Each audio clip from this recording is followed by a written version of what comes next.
Хэрэв та бусад улс үндэстнүүдэд өөрийнхөө засаг захиргааг тогтоохоор шийдсэн эрт цагийн агуу хаан байсан бол хаан тулсаа хэрхэн удирдан залах байсан бэ? Хаанчлалаа улам илүү тэлж томруулахын тулд үндсэн суурь бодлогоо хэрхэн тогтоох вэ? Та хуучин гэрээг судалж байгаа бол эдгээр асуултуудыг өөрөөсөө асуух нь зүйтэй. Учир нь энд Бурхныг хаанчлалаа дэлхийн хязгаар хүртэл тэлэхээр шийдсэн Тэнгэрлэг дээд хаан хэмээн танилцуулдаг. Эртний Израильчууд аливаа хаад өөрсдийнхөө өргөжин тэлж буй хаанчлалыг олон улсын хилцэл ба гэрээгээр дамжуулан захирдаг гэдгийг мэддэг байв. Тиймээс Бурхан ч мөн өөрийн тэлж буй хаанчлалаа гэрээнүүдээрээ дамжуулан удирдан захирч байсанд тэд гайхаагүй юм. Бурханы гэрээнүүд бол дэлхий даяарх хаанчлалаа захирах үндсэн бодлого билээ.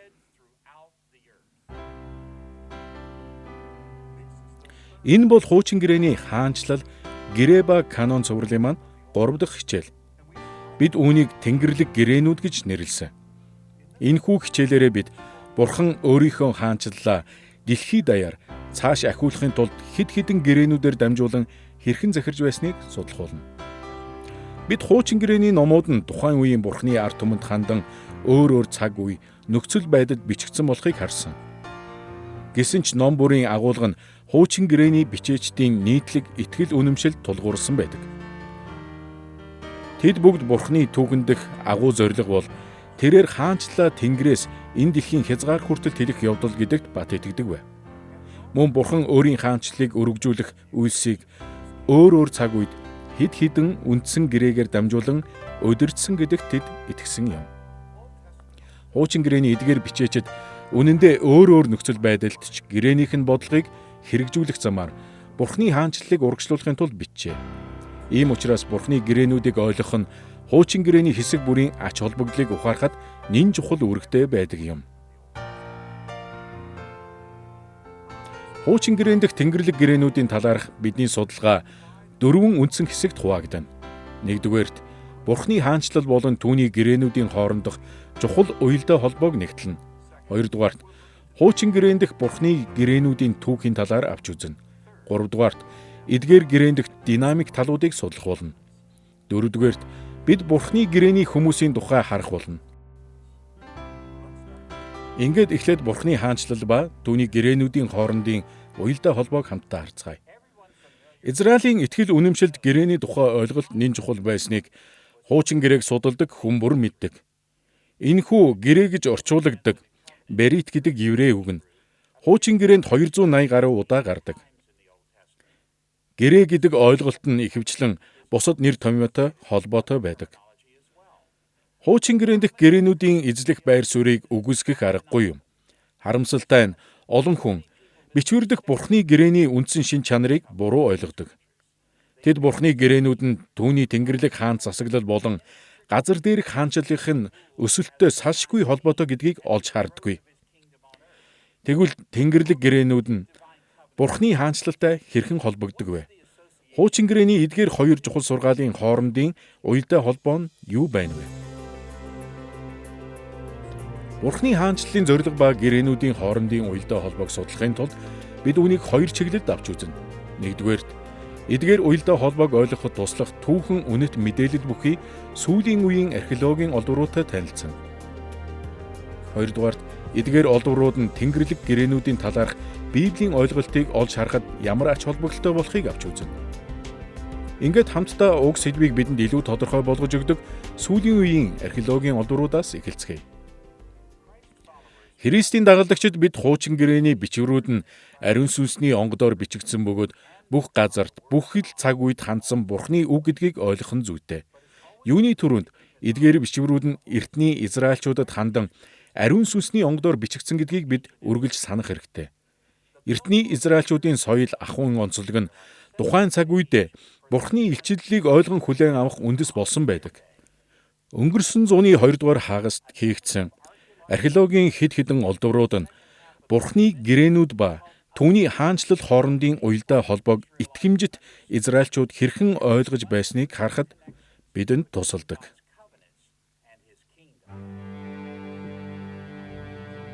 Библийн гэрээнүүдийн талаар ярих үед эртний ойрхт орондын хаан төрийн 3 төрлийн баримт бичгийн тухай яригддаг.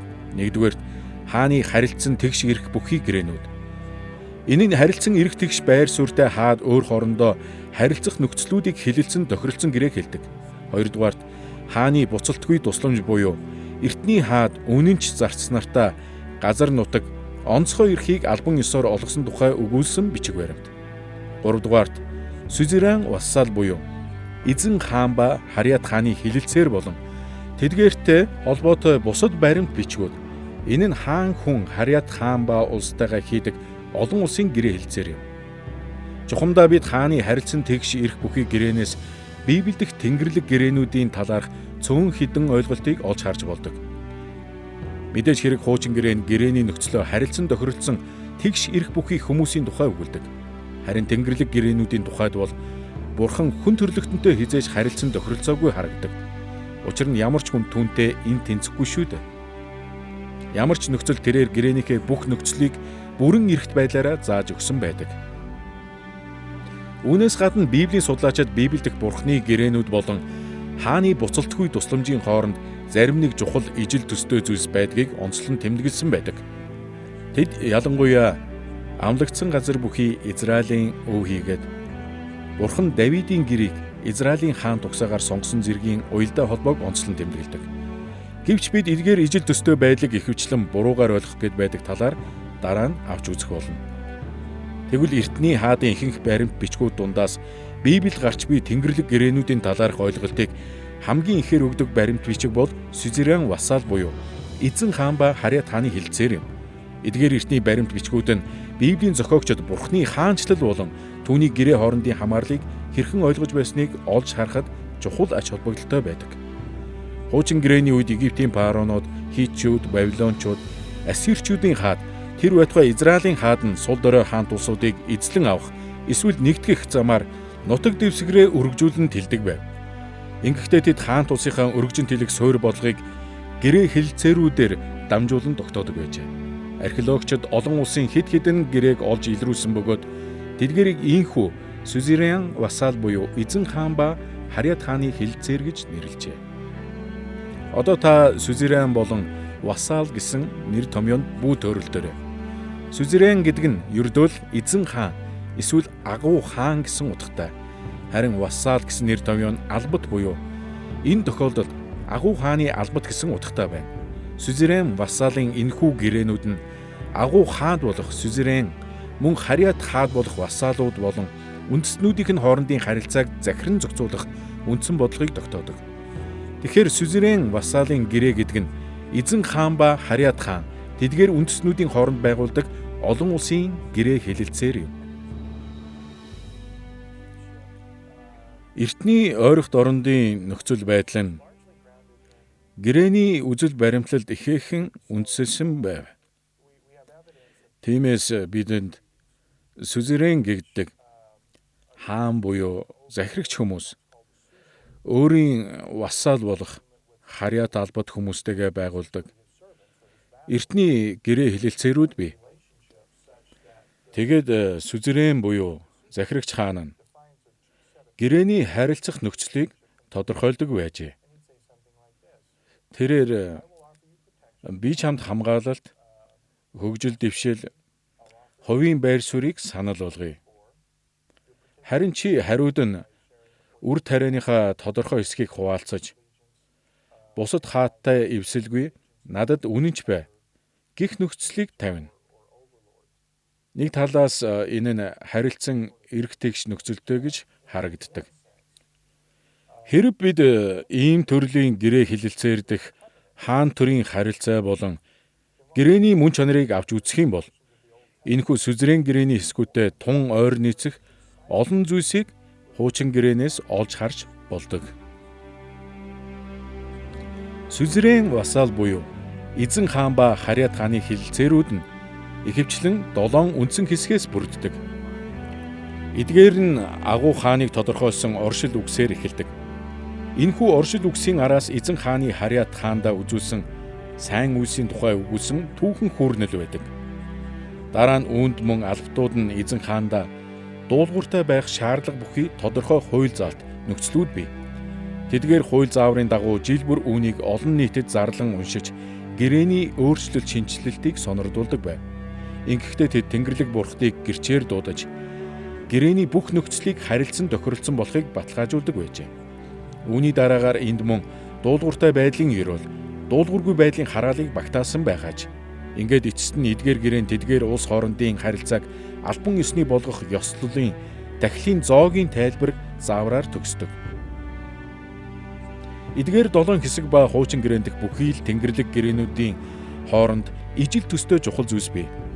Гэвч бид эдгээр хэсэг тус бүрийг авч үзэхээс илүүтэй Библийн гэрээнүүд эдгээр гэрээнүүдийн үндсэн санаатай хэрхэн зэрэгцэж байгааг онцлон харах болно. Эдгээр 7 хэсэг ба хуучин гэрээн дэх бүхий л Тэнгэрлэг гэрээнүүдийн хооронд ижил төстэй чухал зүйлс бий. Гэвч бид эдгээр хэсэг тус бүрийг авч үзэхээс илүүтэй Библийн гэрээнүүд эдгээр гэрээнүүдийн үндсэн санаатай хэрхэн зэрэгцэж байгааг онцолж харах болно. Эзэн хаан ба Харьяат хааны хилцээрийн эдгээр энгийн 7 хэсэг нь тэдний хоорондын харилцааг тодорхойлдог үндсэн 3 талд динамикийг харуулдаг. Нэгдүгээрт гэрээн хааны өршөөл инэрлийг онцолдог. Энэ нь агуу хааны Харьяат хаандаа үзүүлж буй өгөөмөр сайхан сэтгэлийг хэлдэг. Гэрээний оршил хэсэгт хаан өөрийгөө зөвхт захирагч хэмээн тодорхойлдог. Харин дараа нь түүхийн талаарх эхлэл хэсэгт тухайн хааны Харьяат иргэдэд үзүүлсэн сайн сайхан үлсийг хүрнэдэг. Хааны өршөөл инэрл нь агуу байдаг тул агуу хаад өөрсдийгөө эцэг Харьяат албатуудаа хөвгүүд гэж нэрлэдэг байв. Эзэн хаан ба Харьяат хааны хилцээрийн 2 дахь чухал хэсэг бол Харьяат хаан ба албатуудынх нь үнэнч байх шаардлага юм. Харьяат албатууд нь хааны хуулийг нэгтлэн дагаж үнэт металл, алт эрдэнэс, боол ба цэрэг мөн ургацынхаа зарим хэсгийг алба говьчуур болгон хаанд өргөх ёстой байв. Эдгээр нөхцлүүд нь тун тодорхой ойлгомжтой байсан тул Харьяат албатууд нь талархалтай үнэнч зарснаар гэдгээ агуу хаандаа ийхүү харуулах ажээ. Энэхүү хилцээрийн 3 дахь чухал хэсэг нь ерөөл хараал бүхий үр дагавар юм. Агуу хаад ихэвчлэн хаан тусынхаа зорилгын дагуу альва ерөөл ба хараалыг буулгахдаа хааны онцгой эрх мэдээ хадгалдаг байв. Харин эзэн хаан ба Харьяат хааны уг хэлэлцээрт хаад итгэмжит Харьяат иргэдэд ерөөлийг тунхаглаж, итгэмжит бус иргэдэд нь хараал буйг анхааруулдаг байв. Бидний харж буйгаар энэхүү хэлэлцээрийн дээрх 3 шин чанар нь бичвэрдэх бурхан болон гэрээнийх нь хүмүүс хоорондын харилцааны үндсэн динамик талуудыг илүү сайн ойлгоход мань тусалдаг. Ингээд археологийн эдгээр улбарууд нь бидэнд бурхны хаанчлал ба гэрээнүүдийн хоорондын амин чухал уялдаа холбооны талаарх Библийн гүн гүнзгий ойлголтуудыг өгдөг. Энэ талаар хамтдаа харцгаая. Хуучин гэрээний маш олон төрлийн харилцааг гэрээ гэж тайлбарласан байдгийг эхлээд дурдах нь зүйтэй. Жишээ нь найз нөхөд, хайн ижил, улс төрийн удирдагчид, овог аймаг, улс үндэстнүүдийн хоорондын харилцаа үүнд орно. Энэ бүх харилцааг хуучин гэрээнд гэрээ гэж нэрлэдэг байсны учир гэвэл энэ нь хүмүүсийг харилцан үүрэг хариуцлага бүхий албан ёсны харилцаанд нэгтгэж өгдөгт байв. Заримдаа хуучин гэрээ нь эдгээр олон янзын гэрээний харилцааг бурхан ба хүн хоорондын харилцаатай харьцуулсан харагддаг. Тиймээс бид хуучин гэрээний эдгээр олон төрлийн гэрээнээс бурхантай гэрээнээс бурхантай харилцах харилцааныхаа талаар ихийг олж мэдэх боломжтой. Гэвч энэ хичээлээрээ бид бурханы үндсэн гол гэрээнүүд буюу хаанчлалаа удирдах байсан гэрээнүүдийн тухай бичвэрт юу өгүүлдгийг онцгойлон авч үзнэ. Библийн алдартай 6 гэрээг та санаж байгаа бох. Үүнд Адам, Ноа, Авраам, Мосе, Давидтай хийсэн бурханы гэрээнүүд болон ирээдүйн гэрээ буюу бидний хэлдгээр шинэ гэрээ гэж нэрлэдэг гэрээнүүд тус тус ордог. Бурхан эдгээр бүх гэрээнүүдээрээ дамжуулан хаанчлалаа удирдан чиглүүлсэн байдаг. Энэ хичээлийн төгсгөлд энэхүү үндсэн гол Тэнгэрлэг гэрээг нэг бүрчлэн судлах болно. Харин одоо эзэн хаан ба Харьяат хааны хэлэлцээр нь бурханы гэрээнүүдийн мөн чанарын талаарх ойлголтыг бидэнд хэрхэн өгдөг болохыг харах юм. Ингэхдээ бид бурханы Мосетэй хийсэн гэрээг товчхон авч үзнэ. Бурханы Мосетэй хийсэн гэрээг судлах нь тун чухал. Учир нь бичвэрт энэ гэрээний талаар хуучин гэрээнд байгаа бусад гэрээнээс илүү их зүйлсийг илчлэн өгүүлсэн байдаг. Бурханы Мосетэй хийсэн уг гэрээг харахад энэ нь эртний ойрхт орондын өнөөх эзэн хаан ба Харьяат хааны хэлэлцээртэй ижил бүтэцтэй байгаа нь шууд л тодорхой болдог. Уг хэлэлцээрээс бидний олж харсан 3 хэсэг Мосегийн гэрээнд ч мөн бий.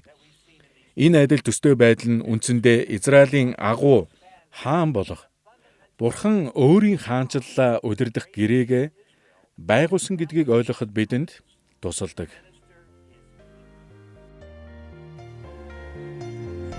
Гэтэл 19-ийн 4-өөс 6 дугаар ишлэлд Бурхан Синай уулан дээр Израиль үндэстэнтэй гэрээ байгуулсан тухай өгүүлдэг. Энд Бурхан хэлэхдээ: "Би Египтчүүдэд хэрхэн хандаж та нарыг бүргэдийн жигүүр дээр teen өөртөө яаж авчирсныг та нар өөрсдөө харсан. Хэрэв та нар одоо миний үг дууг дуулууртай дагаж миний гэрээг сахих аваас та нар бүх ард түмний дундах миний үнэт өмч байх болно. Учир нь бүх дэлхий минийх, та нар надад тахилчдын хаан тус ариун үндэстэн болох болно" гэжээ. Энэ хэсэг нь Синай уулан дээр Израильтай хийсэн Бурхны гэрээний хэсгээс бидэнд харуулдаг. Энэ нь бүхэлдээ Гитлэл 19-оос 24-р бүлэг хүртэл үргэлжилсэн байдаг. Бурхан Израильтай гэрээг хийж буйн тун тодорхой харагдах бөгөөд энэ нь гэрээ ба хаанчлалыг холбож байгааг анхаараарай. Энэхүү гэрээг Израилийг дахилчдын хаан тус болгосноор Бурхны хаанчлалын зорилгыг гүйцэлдүүлэхийн тулд байгуулсан болохыг харж байна. Эндээс бид гэрээ хэлтсэрийн үндсэн 3 талт динамикийг олж харж болдог. Өөрөөр хэлбэл энд хааны өршөөл инрэл, харьяат иргэдийн үнэнч байдал болон ерөөл ба хараал бүхий үр дагаврын тухай өгүүлж байна. Нэгдүгээр, Бурхан Израильчүүдийг Египтийн боолчлоос чөлөөлж тэдэнд үзүүлсэн тэнгэрлэг өршөөл инэрлийнхэн тухай тэдэнд сануулсан. Тэрээр 4-р ишлэлд энэ тухай хэлэхдээ: "Би Египтчүүдэд хэрхэн хандаж та нарыг бүргэдийн жигүүр дээр teen өөртөө яаж авчирсныг та нар өөрсдөө харсан" гэжээ. Яг л эртний хаадын нэгэн адил Бурхан Израильчүүдийн төлөө агуу зүйлс хийсэн гэдгээ тэдэнд сануулжээ. Бурхны Синай уулан дээр байгуулсан гэрээгээрээ дамжуулан Израильтай тогтоосон харилцаанд түүний өршөөл инрэл чухал ач холбогдолтой байлаа. Хоёрдугаарт Бурхан ийхүү гэрээг санаачлан байгуулахдаа хүмүүсийг үнэнч байлгахаар дуужээ. 5-дугаар ишлэлийг дахин сонсоцгоо. Энд: "Хэрэв та нар одоо миний үг дууг дуулууртай дагаж миний гэрээг сахих аваас та нар бүх ард түмний дундах миний үнэт өмч байх болно" гэжээ. Эртний ойрхот орондын эзэн хаадын нэгэн адил Бурхан хаанчлалынхаа ард түмнээс үнэнч байдлыг хүссэн. Хэдийгээр Бурхан Мөсетэй хийсэн гэрээгээ өөрөө анхлан санаачилж өршөөл инэрлээрээ тогтоосон ч ард түмэндээ дуу хоолойг нь дуулууртай дагаж гэрээний нөхцлүүдийг сахих шаардлагыг тавьсаар байв. 3-дугаарт Мөсегийн гэрээний Израильд авчирсан үр дагаврын талаар илчлэн харуулдаг. Энэ нь 5-аас 6 дугаар ишлэл тодорхой харагддаг. Энд: "Хэрэв та нар одоо миний үг дууг дуулууртай дагаж миний гэрээг сахих аваас та нар бүх ард түмний дундах миний үнэт өмч байх болно. Учир нь бүх дэлхий минийх, та нар надад дахилчдын хаан тус ариун үндэстэн болох болно" гэжээ. Израилийн Тэнгэрлэг хааны хувьд Бурхан Израильчүүдийг өөрт нь үнэнч, итгэмжит байх аваас агуу ёроолуудыг хүлээн авах болно гэдгийг маш тодорхой хэлжээ. Тэд бусад бүх үндэстнээс дээгүүрх түүний үнэт өмч байх болно. Тэд Бурханы дахилчдын хаан тус ариун үндэстэн байх болно. Мөн Гитлэл 19-оос 24-т олон дахин өгүүлсэнчлэн хэрэв Израильчууд түүнд үнэнч бус байх аваас Бурханаас хараалыг хүртэх байлаа. Эзэн хаан ба Харьяат хааны хилэлцээр болон Мөсегийн үед Израильтай хийсэн гэрээний хоорондох эдгээр чухал ижил төстэй байдлыг үгүйсгэх аргагүй юм. Гэвч сүүлийн хэдэн 10 жилд Библийн тайлбарлагчид Библийн зарим томоохон гэрээнүүд нь хааны буцалтгүй тусламжтай илүү адил хэмээн маргах болсон. Тэд энэхүү хааны буцалтгүй тусламжид үнэнч байх шаардлага, ёроол ба хараал бүхий үр дагавар ордоггүй байсан гэж үздэг. Энэ утгаараа эдгээр тайлбарлагчид Адам Мөсе хоёртой хийсэн Бурхны гэрээнүүд нь эзэн хаан ба Харьяат хааны гэрээтэй ижил төстэй байсан гэж үзсэн. Учир нь энэ хоёр гэрээн нөхцөл болзол өөрийг хариуцлах бүхий гэрээнүүд байсан. Харин Нова, Авраам болон Давидтай хийсэн Бурхны гэрээнүүд тэрч байтугай зарим үзлээр шин гэрээг хүртэл хааны буцалтгүй тусламжтай адил гэж тэд үзсэн. Учир нь энэ нь бүхэлдээ ямар ч нөхцөл болзолгүй амлалтын гэрээ мөн гэжээ. Бид Библийн зарим гэрээг нь ийхүү нөхцөл болзолтой, заримыг нь амлалтын гэж үзэх нь тийм ч тохиромжтой биш юм. Хааны буцалтгүй тусламжийн талаарх зарим археологийн олдворт үнэнч байх шаардлага, ёроол хараалын тухай тодорхой дурдаагүй гэдэг нь үнэн. Гэвч маш олон судлаачид хэд хэдэн хааны буцалтгүй тусламжийн баримт бичигт энэ мэт нөхцөл шаардлага мөн байсан гэдгийг онцолдог. Тэд мөн эртний ойрох дорндын хаад харьяат албатуудаа үргэлж дуулууртай байх нөхцөл шаардлагыг тавьдаг байсан хэмээн зүв зүйтэй ажиглаж дүгнсэн байдаг.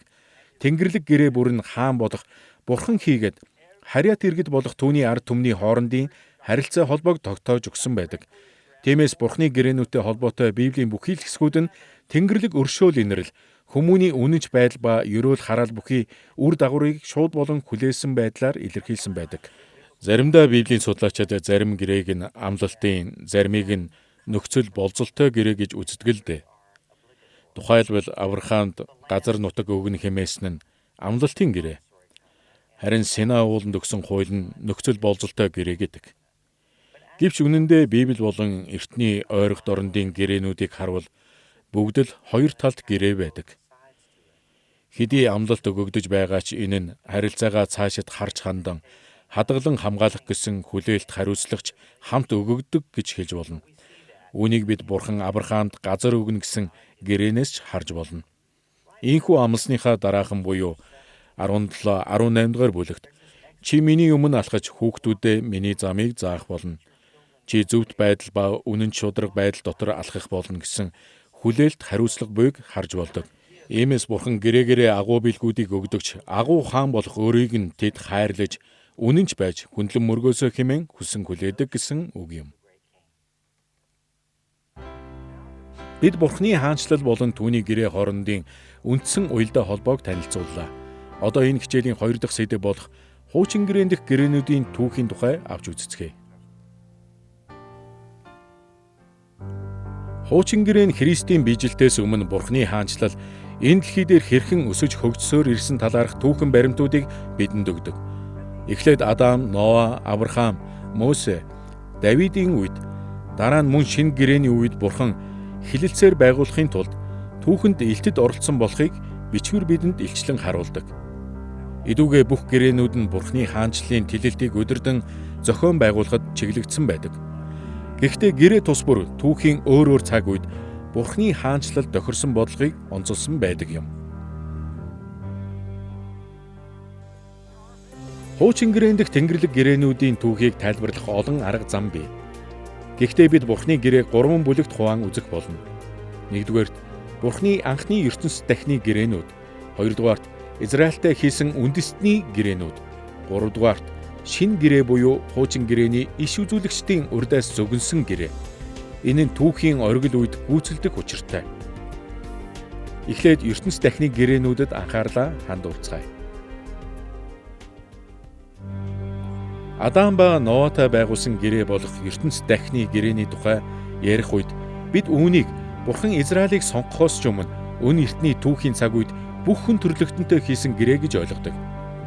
Энэ утгаараа бид Бурхан хүнд өршөөл инэрлээ үзүүлсэн бэ? Хэн Бурханд үнэнч итгэмжтэй байх үүрэгтэй байсан бэ? Хэн ерөөл хараал бүхий үр дагаврыг амсах ёстой байв хэмээн асуудаг. Хариулт нь гэвэл өрд хожид амьдарч байсан хүн бүр юм. Бурханы дүр төрх болсон бүх хүмүүс түүнтэй гэрээ байгуулсан. Учир нь тэд Адам, Ноа нартай хийсэн гэрээнүүдээр дамжин түүнтэй холбогджээ. Тэгэхээр Адам болон Ноатай хийсэн энэ хоёр гэрээ нь хүн төрлөختөнд гайхалтай амлалтуудыг өгдөг. Эхний амлалт нь Бурхан эмэгтэй үр Евагийн удмын нэг болох хүмүүнийг бидний аврагч болгон илгээнэ гэсэн. Энэ бол Бурхан хүн болох Есүс Христ юм. Мөн Бурхан Ноад дэлхийн ертөнц хичнээн хорон муу болж цаг хугацаа өнгөрөх тусам улам бүр ёр муу болох хэдиж дахин хизээч Ноагийн үеийн шиг аимшигт үер байгалийн аливаа шүүлтээр устгахгүй гэдгээ амласан. Эдгээр нь Адам болон Ноатай хийсэн гэрээнүүд юм. Энэ нь Авраам, Мосе болон Давидтай хийсэн үндэстний гэрээнүүдээс ч илүү хүн төрлөختнийг аврах Бурханы илүү өргөн далаацтай үс, илүү өргөн хүрээг хамарсан гэрээнүүд болохыг та хараарай. Эдгээр ертөнц дахны гэрээнүүдийг бид он цагийн дараалалаар авч үзэх болно. Ингэхдээ эхлээд Адамтай хийсэн Бурханы гэрээг, дараа нь Ноагийн үеийн гэрээний талаар харна. Тэгэхээр Адамтай хийсэн Бурханы гэрээнээс эхэлцгээе. Адам дотор хүн төрлөختөнтэй хийсэн Бурханы гэрээний талаарх түүхэн тэмдэглэл Эхлэл 1-3 дугаар бүлэгт бий. Адам бол анхны хүн байсан гэдгийг бид бүгд мэддэг. Тиймээс үүгээр бид хүн төрлөختний түүхийн хамгийн эрт үеийг тодорхойлдог. Адамтай хийсэн гэрээний талаарх Библийн сургаал нь Бурхан ба хүн хоорондын харилцааны хамгийн үндсэн суурь хэм хэмжээний тухай өгүүлдэгт гайхах зүйлгүй юм. Эхлэл номын эхний 3 бүлэгт гэрээ гэдэг үг байдаггүй гэдгийг дурдхан зүйтэй.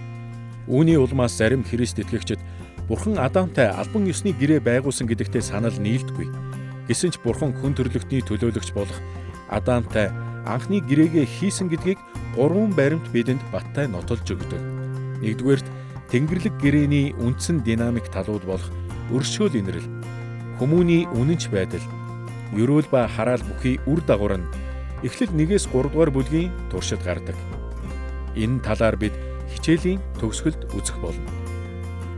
2 дугаарт Бурхан Адамтай гэрээ байгуулсан талаарх нотлого нь Хосея 6-гийн 7 дээр гардаг. Энд харин тэд гэрээг Адам шиг зөрчив. Тэнд тэд надад итгэмжгүй хандав гэжээ. Энэ хэсэгт Хосеягийн өдрүүдэд Бурхны эсрэг тэрсэлсэн Израильчүүдийн тэрслэлийг Эден цэцэрлэгт үйлдсэн Адамын нүгэлтэй харьцуулсан байна. Мөн энэ нь Израиль хэрхэн Адамын адил Бурхны гэрээг зөрчин нүгэл үйлдсэн тухай өгүүлдэг. 3 дугаарт Бурхан Адамтай гэрээ байгуулсан нотлого нь Эхлэл 6-гийн 18 дээр бий. Энд гэрээ гэдэг үг хамгийн анх Библиэд дурддагдсан байдаг бөгөөд энэ нь Берит гэсэн еврей үг байдаг. Энд Бурхан Ноад хандан хэлэхдээ харин би чамтай гэрээ байгуулна гэжээ. Энд гэрээг анхлан байгуулахад ашигладаг ердийн нэр томьёог ашиглаагүй байгаа нь тун чухал ач холбогдолтой байдаг. Ердийн үед аливаа гэрээг шинээр байгуулахдаа карат буюу шууд утгаараа хуваах гэдэг үгийг ашигладаг байв. Харин энд байгуулна гэж орчуулагдсан кум гэдэг еврей үг нь угтаа батлах буюу аль хэдийн эхлүүлчихсэн байгаа гэрээг байгуулах гэсэн утгатай юм. Бурхан Ноатай гэрээ байгуулна гэж хэлэхдээ тэрээр хэдийнэ байгаа гэрээг буюу өмнө нь Адамтай хийсэн гэрээгээ баталгаажуулна гэсэн хэрэг байжээ. Адамын өдрүүдэд Бурханы хийсэн гэрээ нь Бурхан ба хүн төрлөختний хоорондох харилцааны хамгийн үндсэн суурь хэв чанарыг тогтоосон байдаг. Тийм учраас бид үүнийг Бурханы суурь гэрээ гэж нэрлэж болно. Энэхүү гэрээнд Бурхан бүх хүн төрлөختний амьдралын суурь загварыг тогтоож өгсөн юм. Адам, Ева хоёр нь Бурханы хаант дахилчийн дүр төрх болон үйлчилж түүний хаанчлалыг дэлхийн хязгаар хүртэл түгээхээр томилогдсон. Бурхан тэдний үнэнч байдлыг шалгасан. Тэгээд тэрээр өөрт нь дуулууртай байх аваас агуу ёроолуудыг өгнө хэмээн тэдэнд амласан. Гэвч үнэнч бус байдал нь тэднийг Бурханы Тэнгэрлэг хараалыг хүртэхэд хүргэсэн билээ. Товчхондоо Адамтай байгуулсан гэрээ нь Бурханы хаанчлалд бидний гүйцэтгэх үүргийн үндэс суурийг тавьж өгчээ. Бурханы Адамтай хийсэн гэрээний дараагийн буюу 2 дахь ертөнцийн дахны гэрээ бол Ноагийн үеийн Бурханы гэрээ юм. Энэ гэрээний талаар олон зүйлийг дурдж болох ч бид Библиэд онцолсон зарим гол асуудлуудыг л хөндөн ярих болно.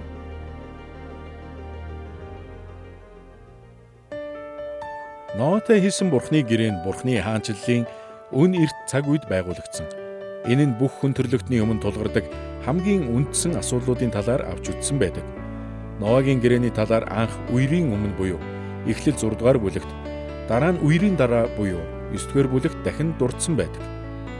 Эхлэл 6-гийн 18-д Бурхан ийхүү хэлсэн.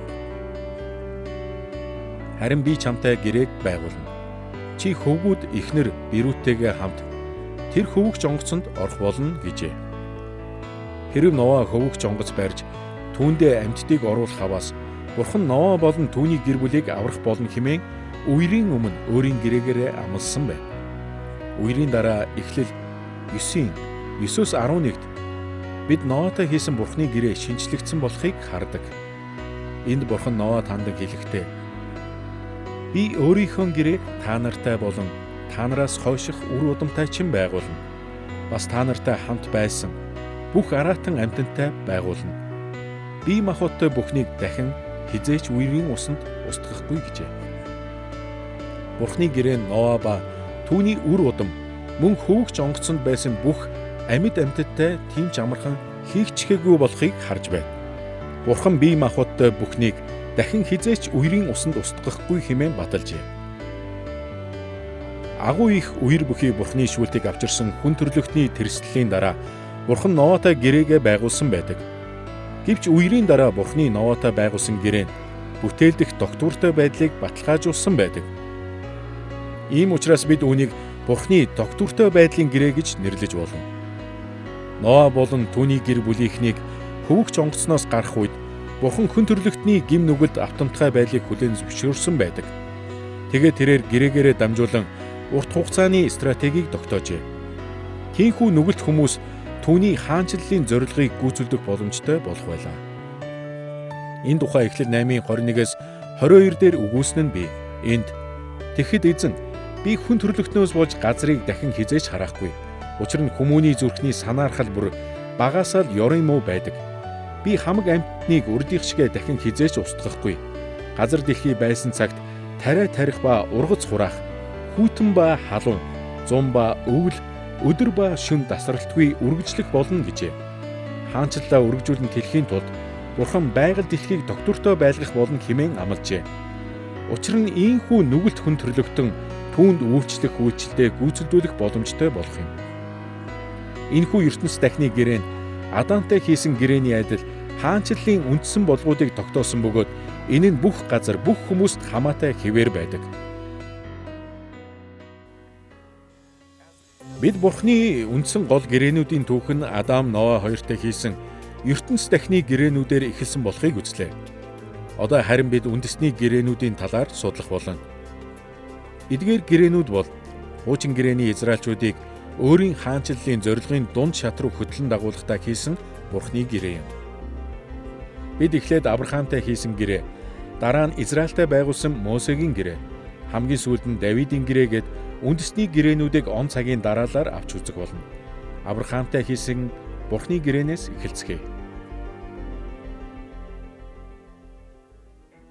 Авраам бол Израиль хүн бүрийн өвөг эцэг. Тиймээс Бурхан Авраамаар дамжуулан анхныхаа үндэсний гэрээг байгуулсан юм. Бид энэ гэрээний талаар Эхлэл 15-17 дугаар бүлгээс тодорхой харж болдог. Тухайн үед Авраам гэгддэг байсан Авраамтай хийсэн Бурхны гэрээний тухай анх Эхлэл 15-18-д дурдсан байдаг. Энд "Тэр өдөр эзэн Авраамтай гэрээ байгуулж" гэжээ. Энэхүү гэрээ байгуулж гэдэг нь шууд утгаараа гэрээг хуваасан буюу еврей хэл дээрх карат гэдэг үгийг ашигласан байдаг. Өмнө дурдсанчлан энэ нь аливаа гэрээний харилцааг эхлүүлэхдээ ашигладаг хэвшсэн үг байсан юм. Энэ нь олон жилийн дараа Бурхан өвөг дээдстэй байгуулсан гэрээг дахин шинчлэн баталгаажуулсан хэрэг байлаа. Энэ талаар Эхлэл 17-гийн 1-2 дээр үгүйсэн нь бий. Энд "Би бол төгс хүчит Бурхан, чи миний өмнө гим зэмгүй явж, гим зэмгүй байх тун. Чи бид хоёрын хооронд би гэрээ байгуулж чамайг улам өнөр болгоно" гэжээ. Энэ бол Авраамтай хийсэн хоёр дахь эсвэл өөр нэгэн гэрээ биш юм. Харин ч Бурхан Авраамтай байгуулсан гэрээг батлана гэж хэлжээ. Батлах гэдэг нь кум гэдэг еврей үйл үг байдаг. Энэ нь Эхлэл 6-гийн 18 дээрх Бурхан Ноатай хийсэн гэрээнд Адамтай хийсэн гэрээгээ баталгаажуулж байгуулсантай ижил илэрхийлэмжтэй байдаг. Бурхан гэрээнийхээ тухай дурдах бүрдээ Авраамтай байгуулсан миний гэрээ гэдэг. Тэр хизээч нэгээс илүү гэрээг дурддаггүй. Тэр ч байтугай Исаак, Яаков хоёртой хийсэн гэрээгээ дахин батлахтаач Авраамд амлсан амлалтаа дурдсан байдаг. Энэ нь бүхий л гэрээг төлөөлөх гэрээ болдог байсан бөгөөд үүнд Эхлэл 12, 15, 17, 22 дугаар бүлэг дээрх бүх амлалтууд ордог. Мөн Петр Пентекостийн үеэр үүнтэй төстэй үг хэлсэн байдаг. Тиймээс Библиэд нэгээс олон гэрээ байгаа гэж хэн нэгэн бодож болохгүй гэж бичвэр үздэг. Тэгэхээр бусад тайлбар нь баг зэрэг хүчилсэн болчихдог гэж би боддог. Учир нь бүхий л баримт нотлогоо нь Бурхан зөвхөн Авраамтай ганц л гэрээ хийсэн гэдэг ойлголт руу аяндаа хөдөлдөг юм. Авраамтай байгуулсан гэрээ нь түүний үр удмыг хүн төрлөختний бусад хүмүүсээс ялгаж өгсөн байдаг. Энэхүү гэрээгээр Бурхан Израилийг өөрийн хаанчлалыг дэлхий даяар тэлэх үүргийг удирдуулахаар сонгосон. Авраамийн үр удам амлагдсан газрыг эзэмшин тэдний тоо өсөн нэмэгдэх болно. Мөн тэд Бурхны хаанчлалыг дэлхийн хязгаар хүртэл тэлнэ. Ийм учраас Авраамийн гэрээг Израильд өгсөн. Бурхны амлалтын гэрээ буюу Израилийн сонголтын гэрээ гэж тодорхойлж болдог. Энэ тухай Эхлэл 15-ын 18-д өгүүлсэн байдаг. Энд тэр өдөр эзэн Авраамтай гэрээ байгуулж энэ газрыг би үр удамчинд өгсөн билээ гэдэг. Мөн Эхлэл 17-гийн 2-д хэлэхдээ чи бид хоёрын хооронд би гэрээ байгуулж чамайг улам өнөр болгоно гэжээ. Авраамтай байгуулсан Бурхны гэрээ нь түүний сонгосон ард түмэн болох Израильд хандсан хаанчлалын зорилгыг тогтоосон. Бурхан Авраамтай гэрээ байгуулсныхаа дараа өөр нэг үндэстний гэрээг байгуулсан. Энэ бол Израильтай байгуулсан Мосегийн гэрээ юм. Мосегийн үед хийгдсэн Израилийн гэрээ нь Авраамтай байгуулсан Бурхны гэрээтэй огтхонч зөрчилдөггүй гэдгийг бид ойлгох нь чухал. Мосе Авраамтай байгуулсан Бурхны гэрээний эсрэг өөр нэг гэрээ байгуулчихлаа гэж өөрийгөө бодоогүй. Харин ч эсэргээрээ тэрээр Авраамтай байгуулсан гэрээг хаанчлалын ажлынхаа үндэс болгон байнга сануулдаг байв.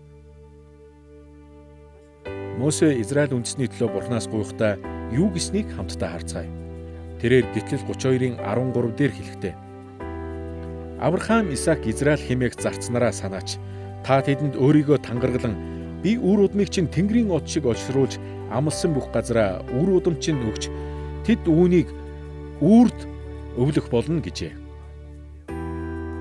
Эндээс бид Мосетэй хийсэн үндэсний гэрээ нь Авраамтай байгуулсан гэрээг орлох цоо шин гэрээ биш байсныг харж байна. Харин ч энэ нь Бурхны Авраамтай байгуулсан сонголтын гэрээн дээр баригдаж үргэлжилсэн байгаа юм.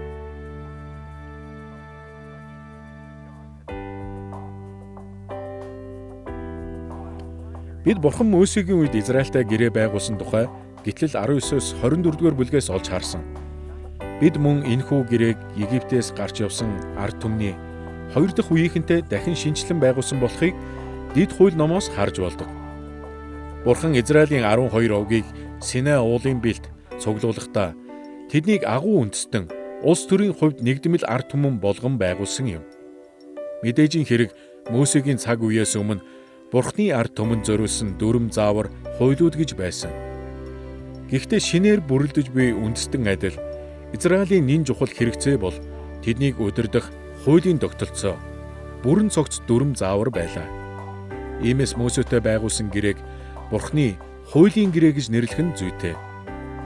Үнэн хэрэгтээ Мосегийн гэрээ нь хуулийг маш их онцлсон байдаг тул Израилийн ард түмэн энэхүү гэрээнд орохдоо Бурхны бүх хуулийг сахих амлалт өгсөн байдаг.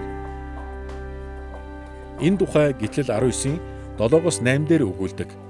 Энд тийхүү Мосе ирж өөрт нь эзний тушаасан энэ бүх үгийг тэдэнд хэлв. Бүх ард түмэн нийтээрээ эзний айлцсан бүхнийг бид биелүүлнэ гэцгээв гэжээ.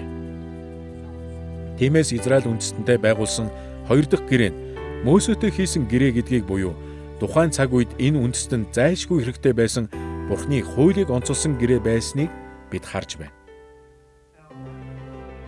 Ингээд бид Авраам болон Мосетэй хийсэн Бурхны гэрээний тухай үзлээ. Одоо бид хуучин гэрээн дэх Израиль үндэстний сүүлчийн гэрээнд анхаарал хандуулцгаая.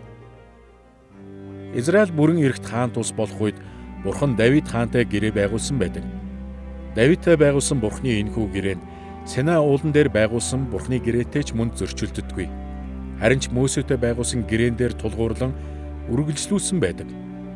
Давидэд өгсөн Бурхны амлалтууд нь Мосегийн хуульд үнэнч байхаас шалтгааллах тухай 20 дугаар Шастер 6-гийн 16 дээр Соломон хаан тодорхой хэлсэн байдаг. Энд тэрээр тиймээс Израилийн Бурхан эзэн та өөрийн зарц миний эцэг Давидэд чи миний өмнө явсны адил хэрв чиний хөвгүүд миний хууль дотор явахын тулд өөрсдийн замаа анхааран сахих аваас Израилийн синтид суух хүн миний өмнө чамд тасрахгүй гэж айлдан амласнаа сахин биелүүлнэ үү гэжээ.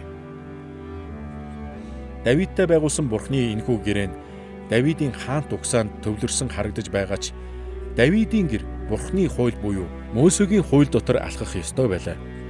Ер нь Бурхан энэхүү гэрээг Давидын хаанчлалын оргил үед хийгдсэн хэмээн Библи тайлбарлагчид үздэг. Энэ тухай 2 дугаар Самуэль 7 дугаар бүлэгт өгүүлдэг. Хэдийгээр энэ бүлэгт гэрээ гэдэг үгийг ашиглаагүй ч Бурхан Давидтай гэрээ байгуулсан тухай хэд хэдэн хэсэгт тодорхой дурдсан байдаг. Зөвхөн нэг л жишээ дурдахад Дуулал 89-ийн 3-аас 4-р ишлэлд Бурхан Давидэд амлалт өгсөн байдаг. Энд би сонгосон нэгэнтэйгээ гэрээ байгуулсан. Би өөрийн зарц Давидэд тангаргалсан. Би чиний үрийг мөнхөд тогтоож хаан ширээг чинь бүх үеийнхэнд байгуулна гэсэн гэжээ. Бид Давидын гэрээнд Израилийн хаан ширээний тухай байгааг харж байна. Бүр тодруулбал Давидын гэрээг Израилийн бүх үеийнхэнд мөнхийн хаан тугсаа болгон тогтоожээ.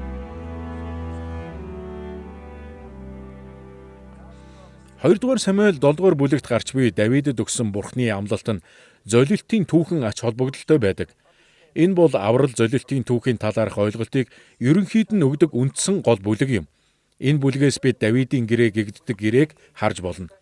Энэ гэрээ бол аврагч нь Давидын хүү байх болно гэсэн аврагчийн талаарх шинэ үзэл санааг харж болдог маш чухал гэрээ юм. Бичвэрт Давидын хүү гэдэг хэллэг нь энгийн нэг нэр биш байдаг. Та Давидын хүү гэдэг үгийг харах бүртээ хаан гэдэг үгийг санах хэрэгтэй. Давид хаан байсан бөгөөд энэ бүлэгт Бурхан өөрийнх нь хүү хаанчлалын хаан Синтид үрд мөнхөд суух болно гэж амласан. Тэгэхээр Давидын үр удмын нэг нь Давидын хаан Синтид үрд мөнхөд залрах ёстой байлаа. Давидыг Бурханы ард түмний хаан болоход Бурхан Давидын гэрийг Израилийг мөнхөд захирах удам болгон хаанчлалаа уламт хэлсэн юм. Тэр цагаас эхлэн Давидын гэр бүлийн үнэнч засаглалаар дамжуулан Израиль нь Бурханы хаанчлалыг дэлхийн хязгаар хүртэл тэлэх үүргээ биелүүлэх ажээ.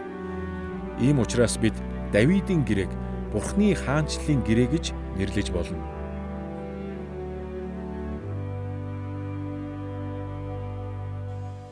Энэ хүртэл бид Бурханы ертөнц дахны болон үндэсний гэрээнүүдийн түүхийг үзчихээд байна. Одоо бид шинэ гэрээ буюу Бурхан өөрийн хаанчлалын төгсгөл үед байгуулна хэмээн хуучин гэрээний иш үзүүлэгчид урдаас хийж байсан тэрхүү гэрээний тухай үзэх болно. Ихэнх Евангелийн Христ итгэгчид энэхүү шинэ гэрээний талаар бичвэр юу өгүүлдгийг мэддэг. Учир нь энэ бол шинэ гэрээний бичвэрийн амин чухал сургаал юм. Гэвч бидний олонх нь энэ гэрээний талаарх шинэ гэрээний бичвэрүүдэд өгүүлж буй зүйлс нь хуучин гэрээний иш үзүүлэгчдийн иш үзүүлэгт тулгуурсан гэдгийг ойлгодоггүй. Тэдний бодлоор энэхүү гэрээ нь Библийн бүх гэрээнүүдийн биелэл гэж үздэг. Энэ нь эцсийн өдрүүдэд Месаягаар дамжуулан хаанчлалын зорилго бүрэн гүйцэлдэхэд Бурхан хэрхэн удирдан дагуулах талаар тусхан харуулдаг.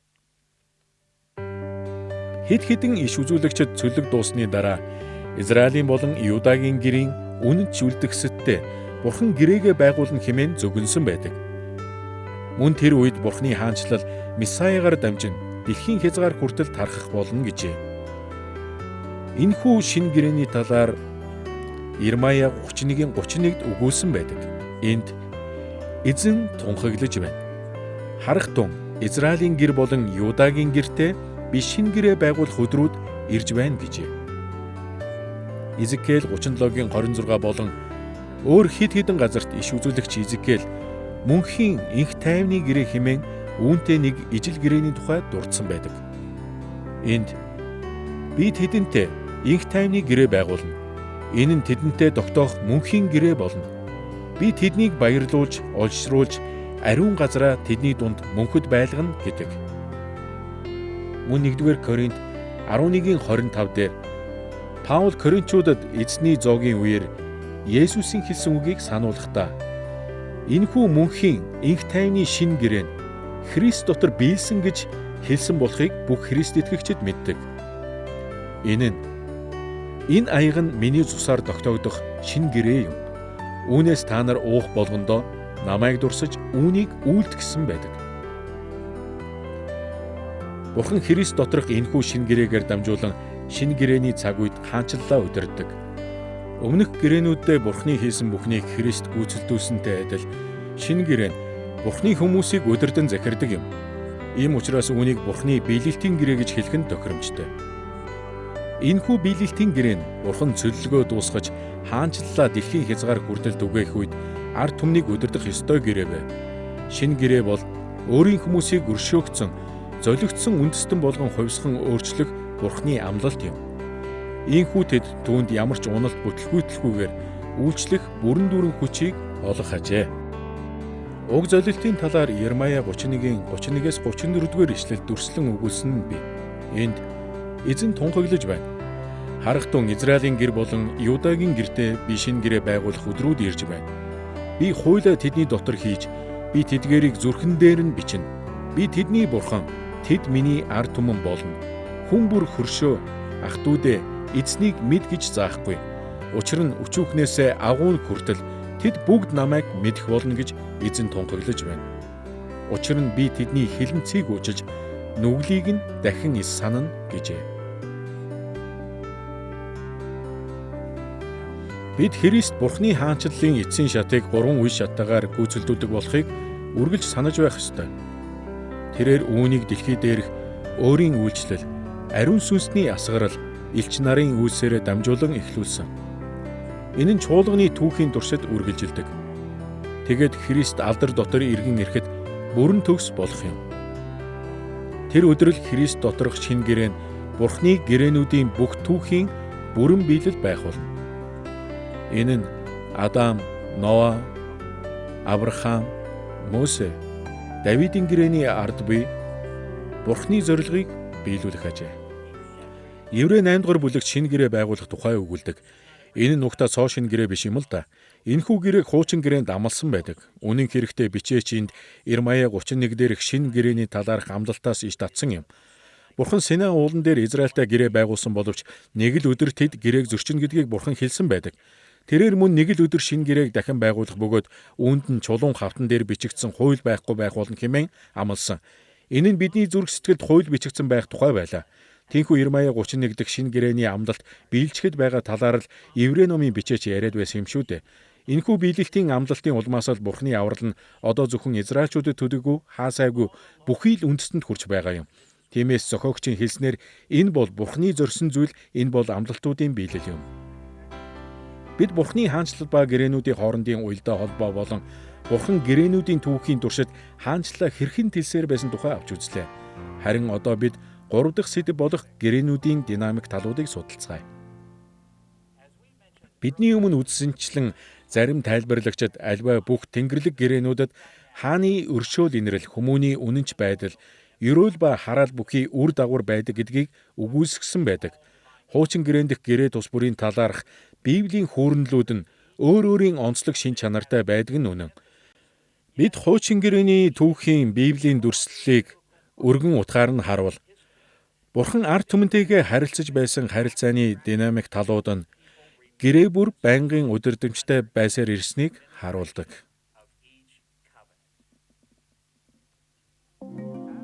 Адамын гэрээ нь дэлхийн үүслийн эхэн үед бий болсон тодорхой үндсэн хэв шинжийг тусгасан байдаг. Ноагийн гэрээ нь байгалийн доктортой байдлыг онцолсон. Авраамийн гэрээ нь Бурхны амлалт ба сонголтыг чухалчилдаг. Мосегийн гэрээ нь Бурхны хуульд онцгой анхаарсан байдаг. Давидын гэрээ нь Бурхны тусгайлсан сонгосон хаант угсаа болох Давидын угсааг цохон тэмдэглэдэг. Мөн Христ доторх шинэ гэрээ нь биелэлтийг онцолдог ажээ.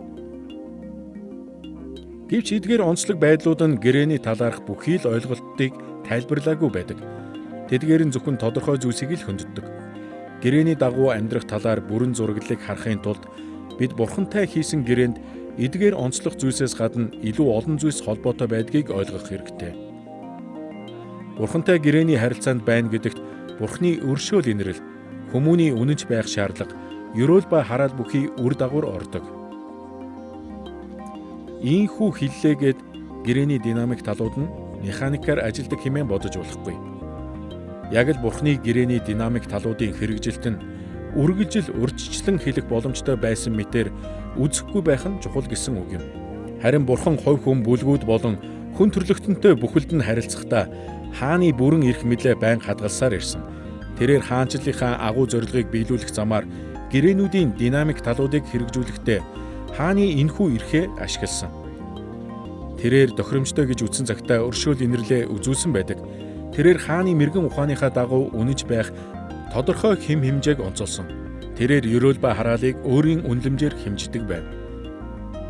Бурхан яагаад зарим хүмүүст өршөөл инэрлээ үзүүлж бусдад нь өршөөлгүй хандсныг бид ойлгон ухаарах боломжгүй юм. Тэрээр яагаад зарим хүмүүсийн үнэнч байдлыг хэмжихдээ харилцан адилгүй авч үзснийг ойлгоход бэрх. Мөн Бурхан яагаад зарим хүмүүст ёроолыг, зарим дээр нь хараалыг булгаж байсныг ч бид заримдаа тайлбарлах боломжгүй байдаг. Хуучин гэрээний бичээчид Бурхан яагаад ийм байдлаар өөрийн эрх мэдлийг хэрэгжүүлсэн талаар олонтоо тайлбарладаг. Зарим тохиолдолд тэд ийхүү тайлбарлдаггүй. Хэдий ийм байлаач Бурхан бол сайн бөгөөд түүний мэргэн ухаан биднийхээс хав илүү гэдгийг бид мэднэ. Тиймээс бид түүнтэй хийсэн гэрэндэх үндсэн динамикуудыг тэрээр хэрхэн зохицуулсныг даруугаар хүлээн зөвшөөрдөг билээ. Бурханы гэрээний динамик талууд нь хуучин гэрээнд хэрхэн шингэснийг олж нээхийн тулд бид хуучин гэрээний гэрээ тус бүрийг товчхон авч үзэх болно. Нэгдүгээрт бид өн эртний ертөнц дахны гэрээнүүдийг авч үзнэ. Хоёрдугаарт Бурханы хуучин гэрээний Израильчуудтай байгуулсан үндэсний гэрээнүүдийг. Гуравдугаарт бид Христ доторх шинэ гэрээг харах болно. Эхлээд ертөнц дахны гэрээнд дэх динамик талуудыг харцгаая. Өн эртний түүхэнд Бурхан Адамтай суурь гэрээг, Ноатай байгалийн доктортой байдлын гэрээг байгуулсан гэдгийг та санаж байгаа бах. Гэвч Бурхан Адамтай дан ганц хаанчлалын үндэс суурийг тавихын тулд харилцаагүй. Түүнчлэн Ноагийн гэрээнд хүн төрлөختөн ба Бурханы хоорондын харилцаа нь байгалийн доктортой байдлаас хамаагүй илүү утга учиртай байлаа. Бүх Тэнгэрлэг гэрээнүүдийн нэгэн айдал Бурхан Тэнгэрлэг өршөөл инэрл, хүмүүний үнэнч байдал, дуулууртай ба дуулуургүй байдлын үр дагавар бүхий динамик талуудаар дамжуулан гэрээгээ удирдах байсан юм.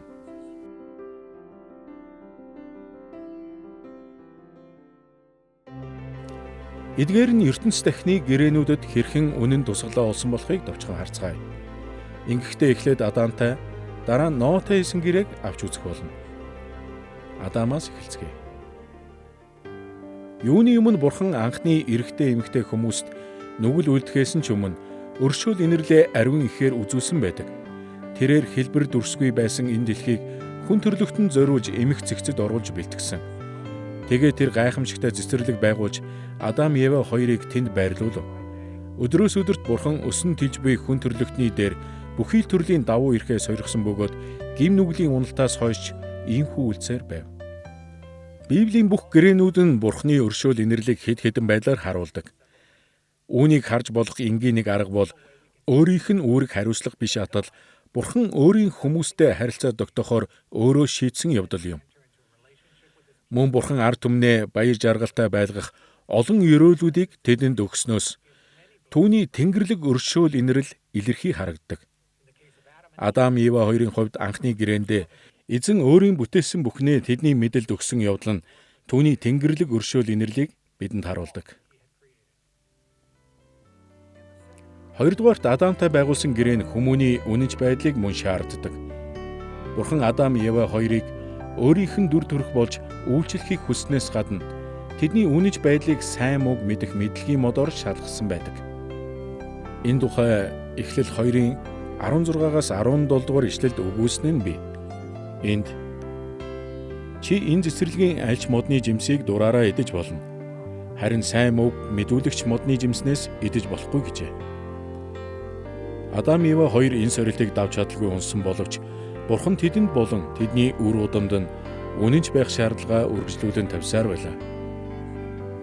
3-дугаарт Адам Ева хоёр дуулууртай болон дуулуургүй байдлынхаа үр дагаврыг амссан. Хэрэв тэд үнэнч бус байж хориотой модны жимснээс идэх аваас хараал дор зовлон амсах болно хэмээн Бурхан тодорхой хэлсэн юм. Эхлэл 2:17-д Бурхан хэлэхдээ түүнээс идсэн тэр өдөртөө л чи зайлшгүй үхэн гэжээ. Хэрэв Адам Ева хоёр энэ шалгалтыг Бурханы тушаал дуулууртай байж даван гарсансан бол агуу ихээр өрөөгдөх байлаа. Адамын амьдрал нь Бурхантай хийсэн гэрээний бүх динамик талуудыг харуулдаг юм. Эхлэл номоос бидний мэддэгчлэн Адам Ева хоёрт үнэн байсан зүйлс Бурханы Адамтай хийсэн гэрээний дор буй бүх үеийнхэнд ч өдрөөс өдөрт үнэн хэвээр байна. Түүхийн цаг хугацааны туршид Бурхантай хамт алхах амьдралд Тэнгэрлэг өршөөл инрэл, хүмүүний үнэнч байдал, үр дагаврууд цөм багтсан хэвээр байгаа юм. Адамтай хийсэн ертөнц дахны гэрээнээс гадна Ноа болон бусад гэрээний хүмүүс ч мөн адил эдгээр гурван талт динамикийн хүрээнд Бурхны өмнө амьдарч байжээ. Нэгдүгээрт Бурхны өршөөл инэрлэл Ноатай гэрээ байгуулах замыг бэлтгэсэн. Бурхан зөвд шүүлтээрээ хүн төрлөختнийг устгахаар шийдэхдээ Ноа болон түүний гэр бүлийгч аврахаар шийдсэн юм. Энэ талаар Эхлэл 6-гийн 8 дээр бичсэн байдаг. Энд харин Ноа эзний мэлмид тааллыг олжээ гэдэг. Бурхан Ноа болон түүний гэр бүлд өршөөл инэрлээ ариун ихээр сойрхжээ. Энэ мэт өршөөл инэрлэл нь Ноагийн өдрүүдээс хойш түүний үр удамд нь ч үргэлжилсэн. Хоёрдугаарт Бурхан мөн Ноагаас үнэнч байдлыг хүссэн. Тэрээр түүнд хөвгч авдар барьж амьтдыг цуглуулах хэмээн тушаажээ.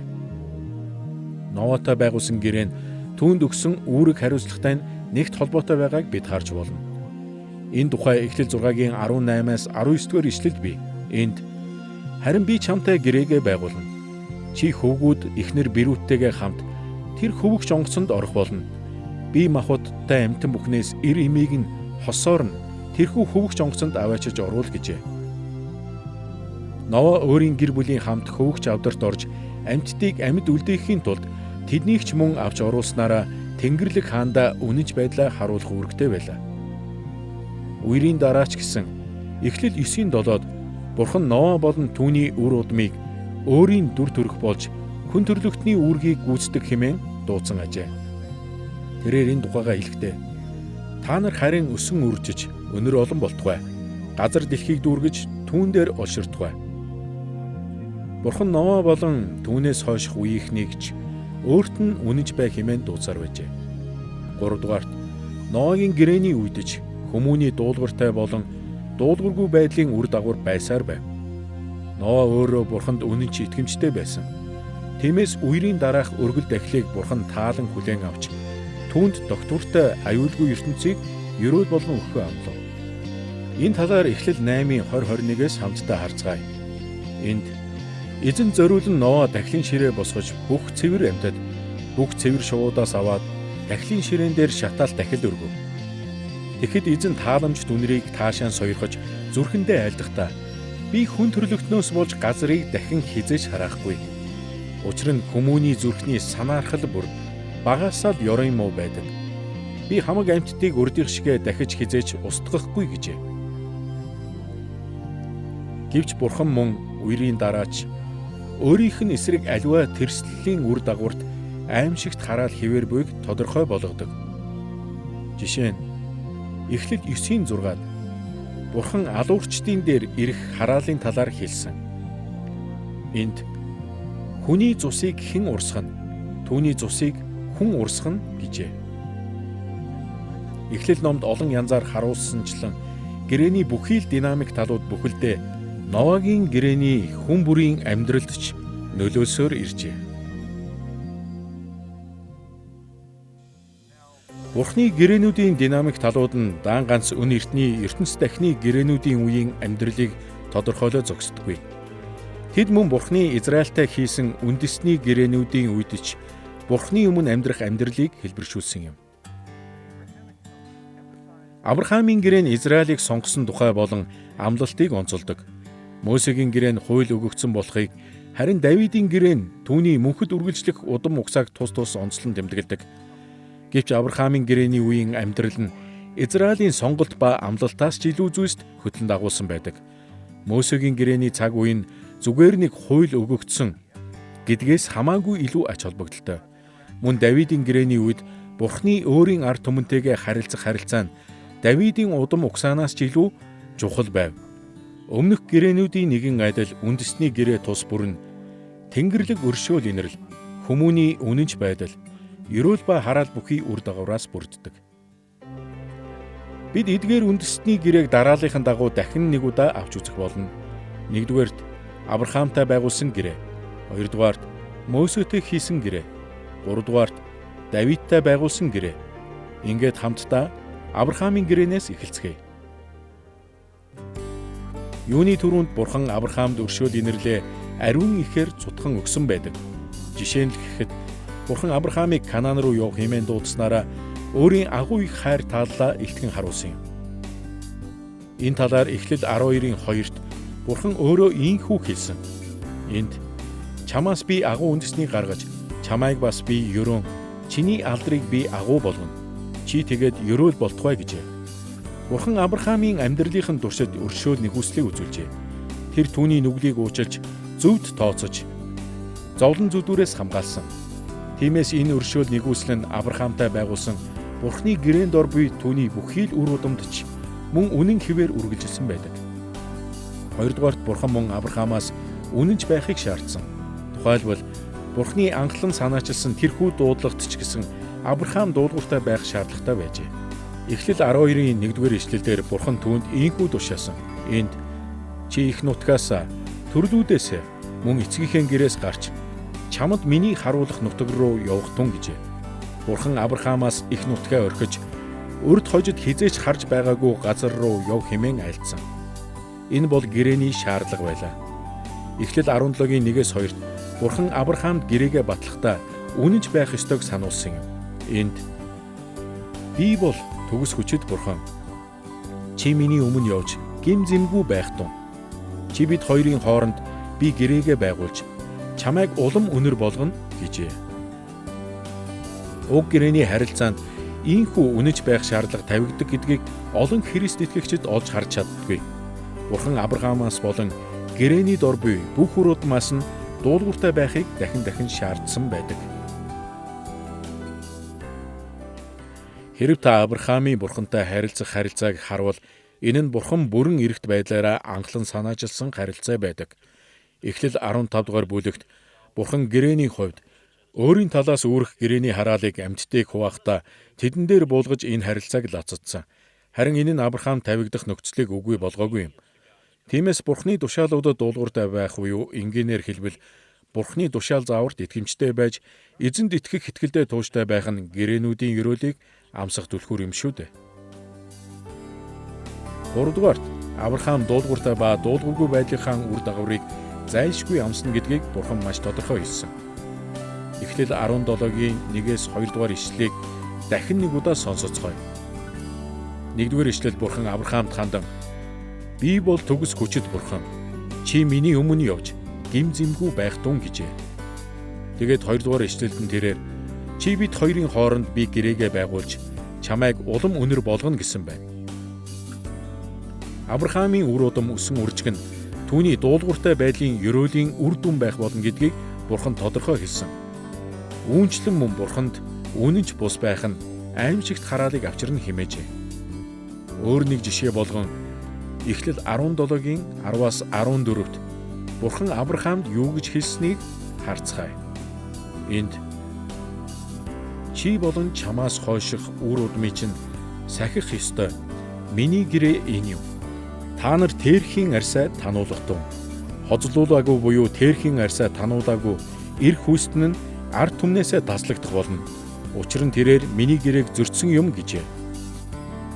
Бурхан хоцлолыг гэрээнд үнэнч байх амлалтын тэмдэг болгон өгсөн. Иймээс хэрэв түүний үр удмаас хоцлуулаагүй эр хүүстэн байх аваас тэд өөрийн ард түмнээс таслагдсан зовлон амсах болно гэжээ. Тэд гэрээний дагуу бүхий л ёроолыг амсахгүй яаж.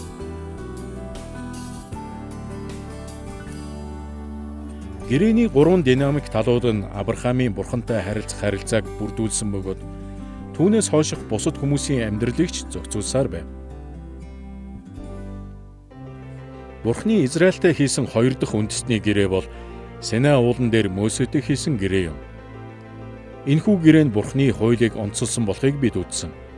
Тэгвэл бусад гэрээн дэх динамик талууд нь Мөсегийн гэрээнд байгаагүй гэж бодох нь аимшигтай алдаа болно.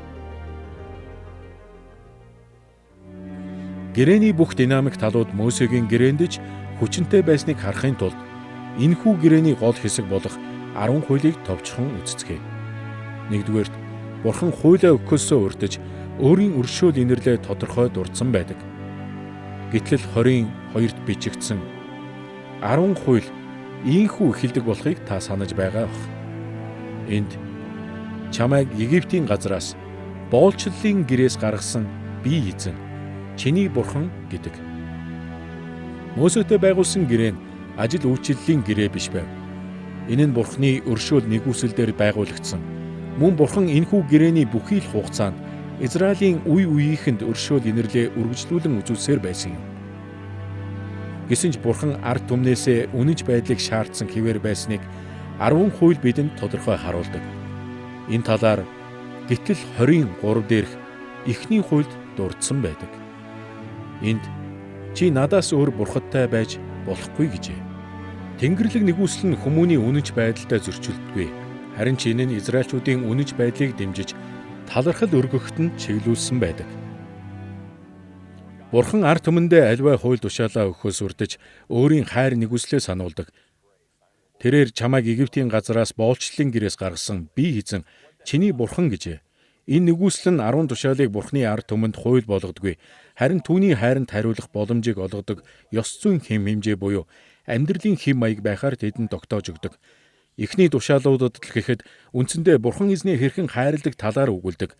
Тэд эзний өмнө өөр бурхадгүй байж Бурханы дүрийг сийлэн бүтээлгүй, нэрийг нь дэмий хоосон дурдахгүй байснараа Бурханыг хайрлан хүндлэх ёстой аж. Дараа нь 10 хуулийн 2 дахь хагас нь эцэг эхээ хүндлэх тухай байдаг. Энд бидэнд бусад хүмүүстэй харилцах жишг бүхий цоврал хуйлуудыг өгдөг. Учир нь энд олныг хамруулсан хэсэг байх бөгөөд энэ нь бичвэрийн Бурхан зөвхөн хувь хүний сүнслэг байдлыг онцолдоггүйг харуулдаг. Бурханыг зүгээр л хайрлах нь хангалтгүй юм. Мэдээж энэ бол хамгийн чухал хэсэг мөн. Гэвч энэхүү хайр маань бидний амьдралын хэм маяг ба бусдыг хайрлаж буугаар илэрхийлэгдэх ёстой байдаг. Үүний тухай л 10 хуулийн 2 дахь тэн хагаст өгүүлээд байдаг юм шүү дээ. Үүнээс гадна 10 хуульд дуулууртай ба дуулуургүй байдлын үр дагаврын тухай өгүүлдэг. Гитлэл 24-өөс 6 дугаар ишлэлийг харуул. Энд өөртөө зориулан шүтэн бас дээр тэнгэр дэх, доор газар дэх, газрын доор усан дэх ямар нэг дүрсийг бүүхий. Тэдэн чи бүү мөрөг, бүү үйлчил.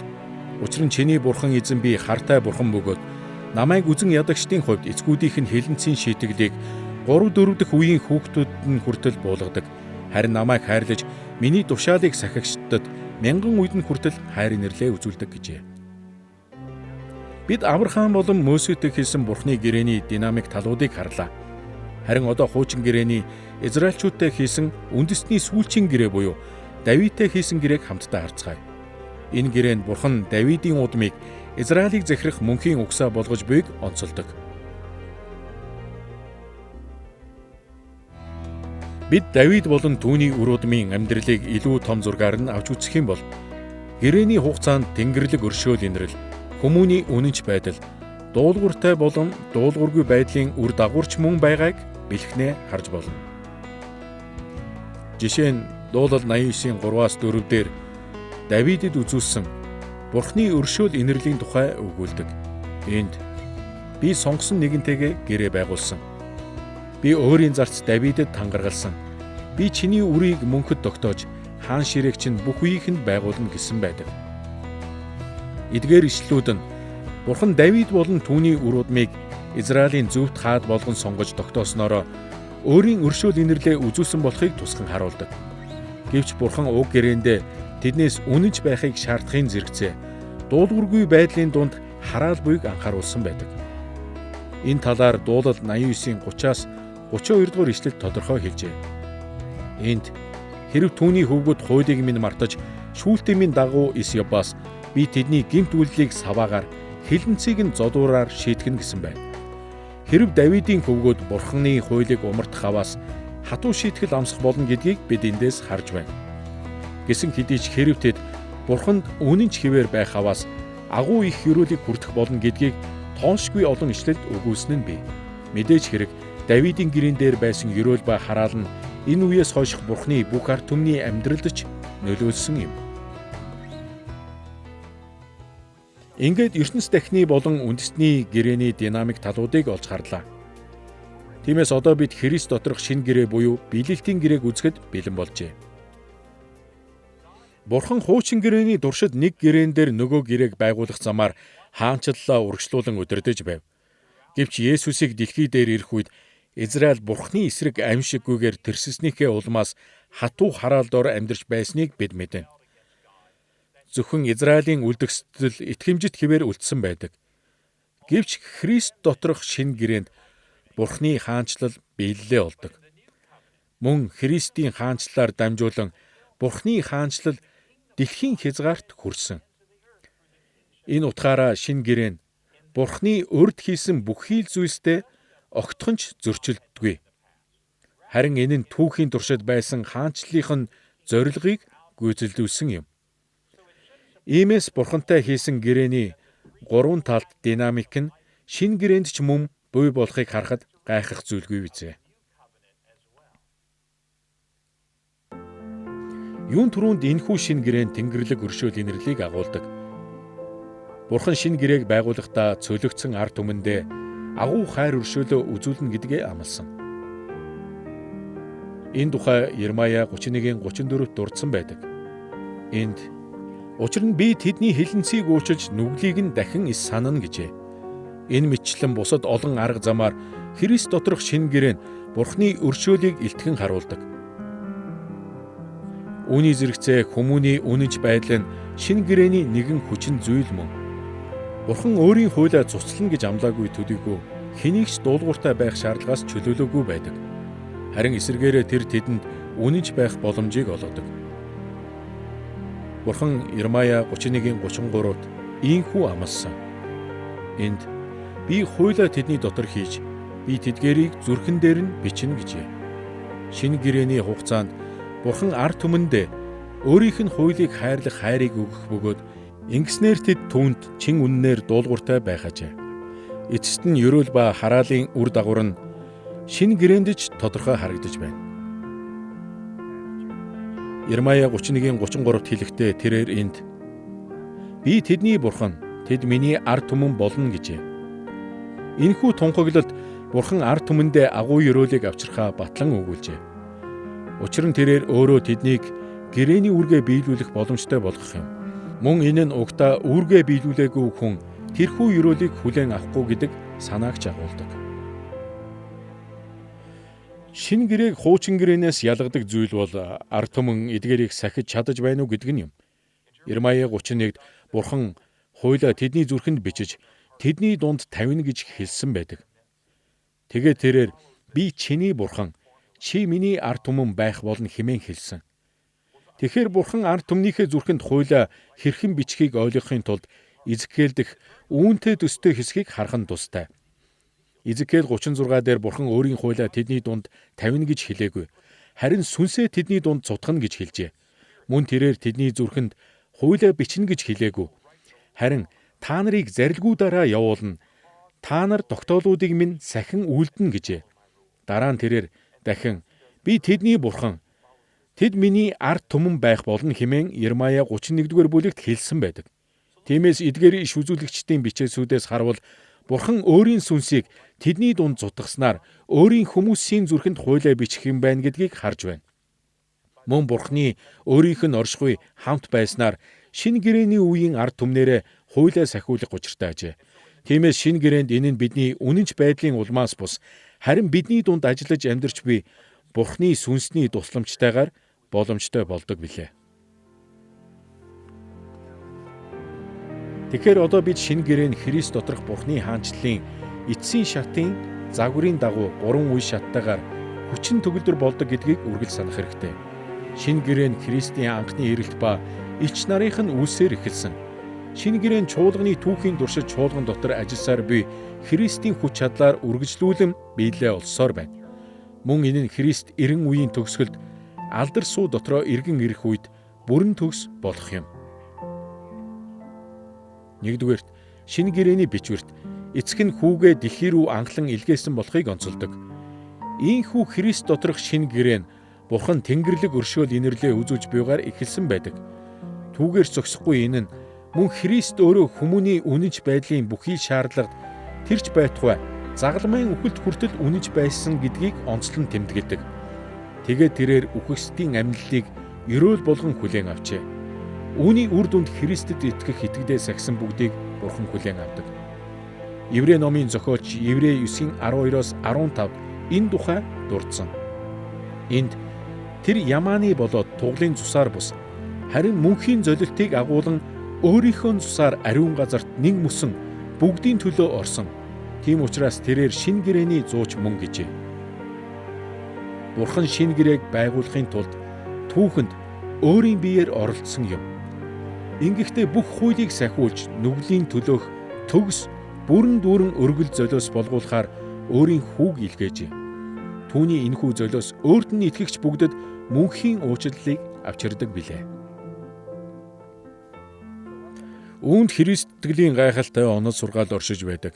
Хуучин гэрээнд зуучлагч буюу дахилчид нүглийн уучлалын төлөө жил бүр бух ба ямааг дахил болгон өргөх ёстой байсан.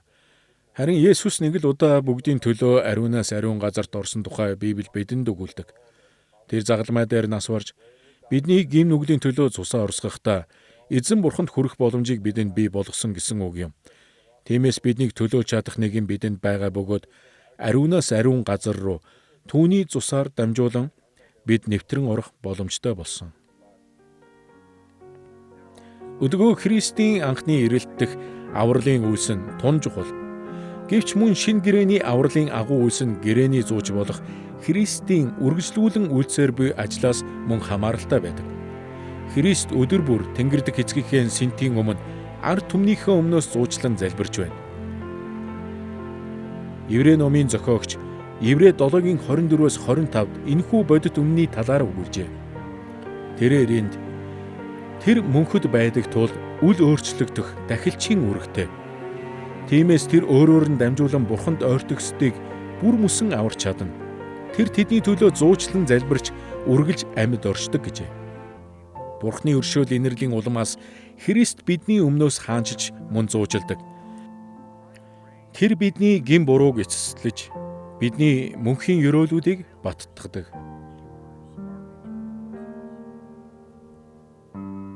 Эцэст нь хэлэхэд Христ бидний нүглийн хөлсийг төлж бидний өмнөөс зуучласаар байгаа тул Бурхны хаанчлал Христ дотор хизээ нэгэн цагт бүрэн төгс болно гэдэгт бид бат итгэлтэй байж болно. Тэр өдөр ирэхэд бид урд өмнө хизээч үзээгүй Бурхны тэрхүү өршөөл инэрлийг харах болно. Үүнийг Еврей номын зохиолч Еврей 9:28-д тайлбарласан байдаг. Энд Христ мөн олонний нүглийг үүрхийн тулд нэг удаа өргөгдсөн бөгөөд хоёр дахь үзэгдэхдээ нүглийг үүрхийн тулд бус харин өөрийг нь тэсэн ядан хүлээхсдийг аврахын тулд ирнэ гэжээ. Тэр өдөр ирэхэд Христэд итгэсэн хүн бүр Бурхны хүсэлт төгс үнэнч байж шин тэнгэр, шин газарт мөнх амьдралын ёроолыг хүлээн авах болно. Бид эзний үүсийн талаар бодохдоо үүнийг ихэвчлэн анхны ба хоёр дахь ирэлт хэмээн нэрлэдэг. Түүний амьдрал үхэл амьлал бүхий анхны ирэлт нь энэ дэлхийд хаанчлалыг авчирсан. Тэрээр шинэ гэрээний 90 үеийг авчирсан юм. Тэрээр нүглийн бүрэн төгс уучлалыг авчирсан. Тэр нүглийг ялсан, үхлийг ялсан, ёрын нэгнийг ялсан. Тэр дахин ирэхдээ нүгэл, үхэл, диаволыг хөл дорой бүрэн дүүрэн нухчин дарна. Ингэснээр ёрын нэгэн устж, бичээс биелэлээ олж, бүхнийг шүүх эцсийн шүүлт болох болно. Нүгэл ба үхэл эцэс болж, түүнийх бус хүмүүс мөнхийн шүүлтэд хаягдана. Харин түүний хүмүүс шин тэнгэр, шин газрын үр жимсэнд баясан хөөрч, үр ашгийг нь хүртэцгээн. Тийхүү бид бүх зүйлийг төгсгөл болгохыг харах юм. Ингээд бид Бурхны хаанчлал ба гэрээнүүд буюу түүний гэрээнүүдийн түүх болон тэдгээрийн үндсэн динамик талуудыг авч үзлээ. Харин одоо бидний сүүлчийн сэдэв болох Бурхны гэрээнүүдийн хүмүүсийн талаар судалцгаая. Бурхан гэрээнүүдээр дамжуулан хаанчлалаа удирдахдаа үргэлжил хүмүүстэй харилцдаг байв. Үүнд гайхаад байх зүйлгүй юм. Хүн төрлөختөн бол Бурхны хаанчлалыг дэлхий даяар түгээхээр бүтээгдсэн хаант дахилчид Бурхны дүр төрх шүү дээ. Харин үнэндээ Бурхны гэрээнүүд нь өөр цаг үед олон янзын хүмүүсийг хамарсан байдаг. Тэгвэл бичвэрт энэ хэрхэн харагддаг вэ? Юу тэднийг Бурхны гэрээний хүмүүс болгодог вэ? Эдгээр асуултуудад хариулахын тулд бид хоёр асуудлыг авч үзэх хэрэгтэй. Нэгдүгээрт бид Бурхны эдгээр гэрээнүүд нь хүн төрлөختний төрөл ангиллуудыг хэрхэн янз бүрийн байдлаар авч үзснийг харах болно. Хоёрдугаарт эдгээр төрөл ангиллууд нь Бурхны гэрээний хүмүүст гэрээний динамик талуудыг хэрэгжүүлэхэд хэрхэн нөлөөснийг үзнэ. Эхлээд хүн төрлөختний өөр өөр төрөл ангиллалд хамаарах хүмүүстэй Бурхан хэрхэн гэрээ байгуулсныг харцгаая. Хуучин гэрээг мэддэг хүн бүр энэ нь аливаа өөр төрлийн хувь хүн болон бүлэг хүмүүсийг эрэгтэй, эмэгтэй, хөгшин залуу, хүчирхэг ба сул дорой хүмүүс хэмээн ялгаж салгаж дурдсан байдгийг мэддэг. Мэдээж бид эдгээр янз бүрийн хүмүүсийн талаар бүгдийг наривчлан үзэх боломжгүй. Гэвч энэ нь Библиэд Тэнгэрлэг гэрээнүүдэд гол байр суурь эзэлдэг хэд хэдэн бүлэг хүмүүст анхаарлаа төвлөрүүлэхэд туслана.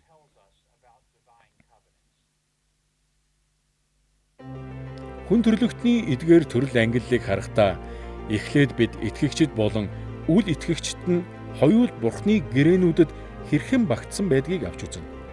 Дараа нь Бурхны гэрээнд орогсод болон үл орогсдын хоорондын ангиллалыг судална.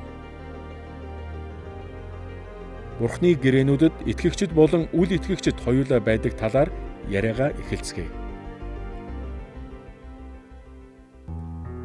Христ итгэгчид ихэнхдээ зөвхөн үнэн итгэгчдэл Бурхантай гэрээний харилцаанд ордог гэж үздэг. Гэвч үнэндээ тийм биш юм. Адам Новотой хийсэн Бурхны гэрээнүүд нь бүх хүнийг Бурхантай холбосон ертөнц дахины гэрээнүүд гэж ярьсныг та санаж байгаах. Хүн төрлөخت нь нүгэл үлдсэний дараач энэ нь итгэгчид болон үл итгэгчдэд үнэн хэвээр байв. Адамын гэрээнд бий болсон Бурхны хаанчлалын үндсэн зарчмууд нь Абель Сет нар шиг аврагдах итгэлтэй хүмүүст болон Каин ба түүний алуурчин үр удам болох Ламех шиг итгэлгүй хүмүүст ч хамаатай байв. Үүний адилаар Ноагийн үеийн байгалийн тогтвортой байдлын гэрээ нь Ноагийн хүү Шем шиг итгэгчид төдийгүй түүний ач Канаан шиг үл итгэгчдийн аль алинд нь үйлчилж байжээ. Энэ нь мөн Авраам, Мосе, Давидтай хийсэн Израилийн үндэсний гэрээнүүдэд ч адил байсан юм. Мөнх авралыг хүлээн авсан эсгээс үл хамааран Израилийн бүх ард түмэн эдгээр гэрээгээр дамжуулан Бурхантай гэрээний харилцаанд орсон. Жишээ нь Яаков, Исав хоёр хоёулаа хоцлуулж Авраамтай хийсэн Бурхны гэрээнд орсон. Мосегийн өдрүүдэд Израильчууд Синай ууланд гэрээ байгуулах үед тэдний овгууд дунд итгэгчид ба үл итгэгчдэд ч байсан. Мөн Давидтай байгуулсан Бурхны гэрээч мөн адил. Түүний бүх үр удам хийгээд Израилийн оршин суугчид нь жинхэнэ итгэгчид мөн байсан ч биш байсан ч тэд бүгд л Бурхны гэрээнд ор байсан юм. Харин бид Христ доторх шинэ гэрээнд дэх үл итгэгчдийн тухайд болгоомжтой хандах хэрэгтэй. Шинэ гэрээний талаар хуучин гэрээний зүгэнлүүд нь зөвхөн үнэн итгэгчдэд л энэхүү гэрээнд орно гэдгийг онцолдог. Ирмая 31:34 дээр иш үзүүлэгч Ирмая шинэ гэрээний хүмүүсийг дүрсэлсэн байдаг. Энд тэрээр хүн бүр хөрштөө ах дүүдээ эзнийг мэд гэж заахгүй. Учир нь өчүүхнээсээ агуун хүртэл тэд бүгд намайг мэдэх болно гэж эзэн тунхаглаж байна. Учир нь би тэдний хэлэнцгийг уучилж нүглийг нь ис санана гэжээ. Энэхүү ишлэл нь бидэнд шинэ гэрээнд дэх хүн бүр эзнийг мэдэж нүглүүд нь үрд уучлагдах болно гэдгийг харуулдаг. Тэд ямар ч гим зэмээр буруутгахдаггүй. Гэсэн ч Ирмаягийн иш үзүүлэг хэрхэн биелсэн талаар бодохдоо бид уг хичээлд хэдэнтэй дурдсан шинэ гэрээний үеийн онцлогийг санаж байх нь зүйтэй. Шинэ гэрээний бичвэрүүдэд Христ доторх шинэ гэрээ нь 3 үе шаттайгаар биелдэг гэдгийг тайлбарладаг. Энэ нь Христийн анхны ирэлтээр эхэлж чуулганы түүхийн туршид үргэлжлээд Христ алдар дотроо эргэн ирэхэд бүрэн төгс болно. Шинэ гэрээ нь ийхүү 3 үе шаттайгаар биелнэ гэдэг нь бидэнд Христ эргэн иртэл итгэгчид болон үл итгэгчид хоёул Бурхны ард түмэнд тооцогдно гэдгийг ойлгоход тусалдаг. Эдгээр итгэгчид ба үл итгэгчдийн аль аль нь Христийн хаанчлалын эхлэл үед ч үргэлжлэх үед ч түүний дагалдагчдын дунд байсаар ирсэн. Үзэгдэх чуулганд мөнх авралыг хүлээн авсан жинхэнэ итгэгчид болон Христтэй болон түүний чуулгантай нэгдэн төр зүрийн ёроолыг хүлээн авсан үл итгэгчид ч бий. үзэгдэх чуулган гэж юу вэ? Энэ бол даяар чуулган. Үүнд орон нутгийн бүхий л чуулганууд болон урсгал чиглэлүүд мөн өөрсдийгөө урсгал чиглэлд огтхонч хамаардгүй гэж боддог чуулганууд ч ордог. Энэ нь теологийн хувьд үл үзэгдэх чуулганаас ялгаатай. Үл үзэгдэх чуулган гэдэг нь зөвхөн таны харж байгаа чуулган биш төдийгүй таны харж чадахгүй байгаа чуулганыг хэлдэг. Еврей 12 дээрх анх төрөсдийн чуулган гэдэг нь үхээд тэнгэрд очисон хүмүүсийг хэлдэг. Мөн тэд бол Бурхны хаан сэнтийн өмнө урд байсан, байсаарч байх тэнгэр элчнэр ба тэргүүн тэнгэр элчнэрийн хамт зогсож буй сонгогдсон хүмүүс юм.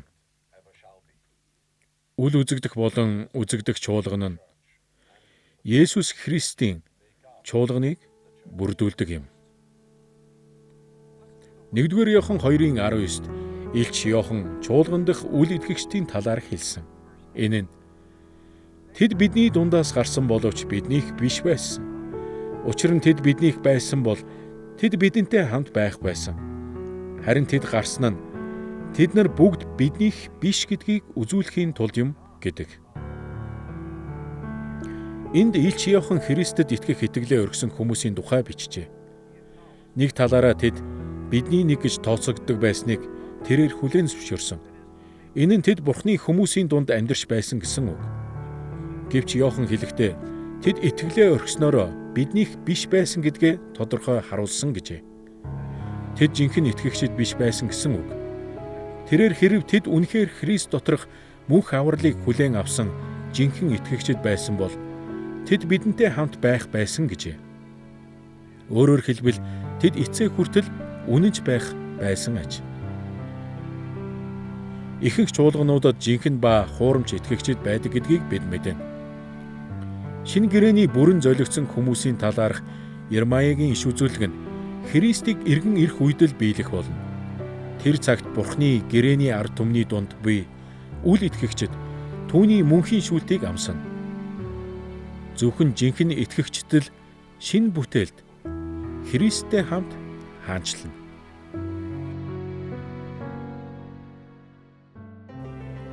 Тэнгэрлэг гэрээн дэх хүн төрлөختний эдгээр ангиллаас гадна Бурхны гэрээний талаарх хуучин гэрээний бичвэр нь түүхийн өөр өөр цаг хугацаанд гэрээнд орогсод болон үл орогсдын талаар тэмдэглэсэн байдаг.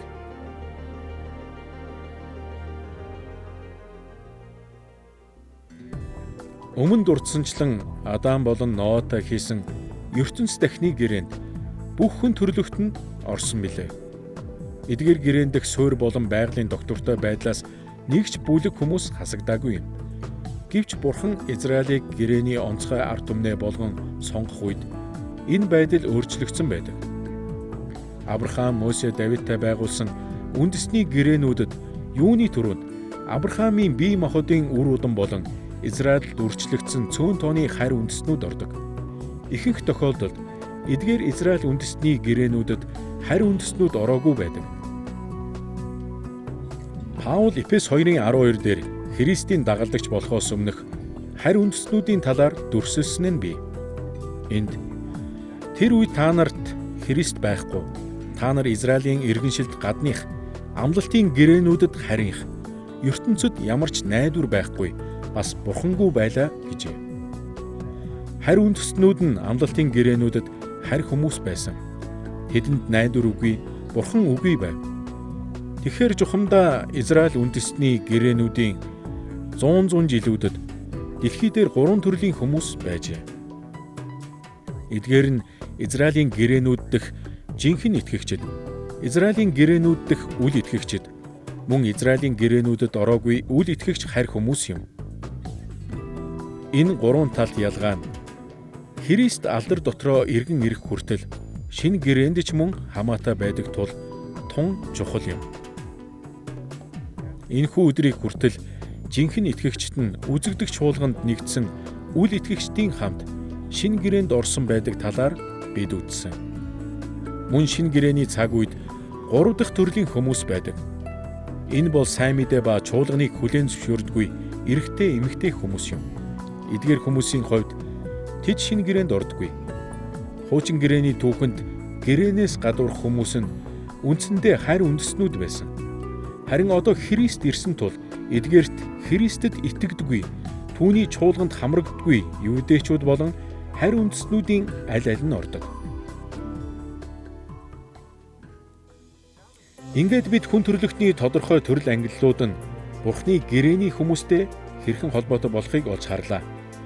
Тиймээс одоо бид эдгээр хүмүүсийн гэрээний динамик талуудын хэрэгжүүлэлтийн талаар үзэхэд бэлэн болжээ.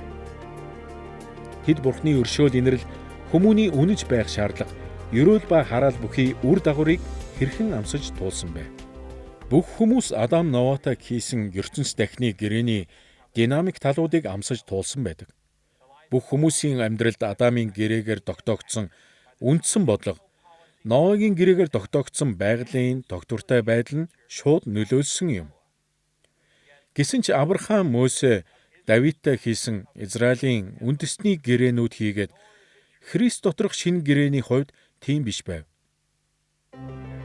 Янз бүрийн бүлэг хүмүүсийн амьдрал дахь гэрээний динамик талуудын хэрэгжилтийг авч үзэхдээ бид үндэсний болон шинэ гэрээн гурван төрлийн хүмүүст хэрэгждэг болохыг харах хэрэгтэй. Нэгдүгээрт, эдгээр гэрээнд ороогүй үл итгэгчид. Хоёрдугаарт, эдгээр гэрээнд орсон үл итгэгчид. Гуравдугаарт, гэрээнд орсон жинхэнэ итгэгчид. Тэгэхээр эхлээд Израилийн үндэсний гэрээ болон шинэ гэрээнд ороогүй үл итгэгчдийн талаар харцгаая. Үл итгэгчид нь үндэсний гэрээ болон шинэ гэрээтэй холбоогүй боловч Адам Новатай хийсэн ертөнц дахны гэрээнүүдээр Бурхантай холбогдсон байдаг. Энэ шалтгааны улмаас тэд гэрээний динамик талуудыг амсаж туулсаар байдаг. Бурхан бүх хүмүүст нэгүсэнгүү ханддаг учраас тэд Бурхны өршөөл инэрлийг хүлээн авдаг. Есүсийн талаар Матай 5:45-д хэлсэн нь бий. Та нар тэнгэрдэг эцгийн хүүхдүүд.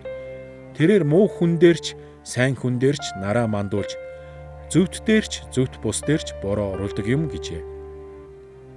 Бид энэхүү ёроолыг нийтлэг нэгүсэл гэж нэрлэдэг. Учир нь эдгээр нь авралын нэгүсэл биш юм. Харин хүн төрлөختөнд өгсөн Бурхны нэгүслийн илэрхийлэл билээ. Үүнээс гадна Израилийн үндэсний гэрээ ба шинэ гэрээнээс гадуур буй үл итгэгчид нь хүлээн авсан илчлэлийнхээ хэмжээний дагуу Бурханд үнэнч үйлчлэх шаардлагатай хэвээр байдаг.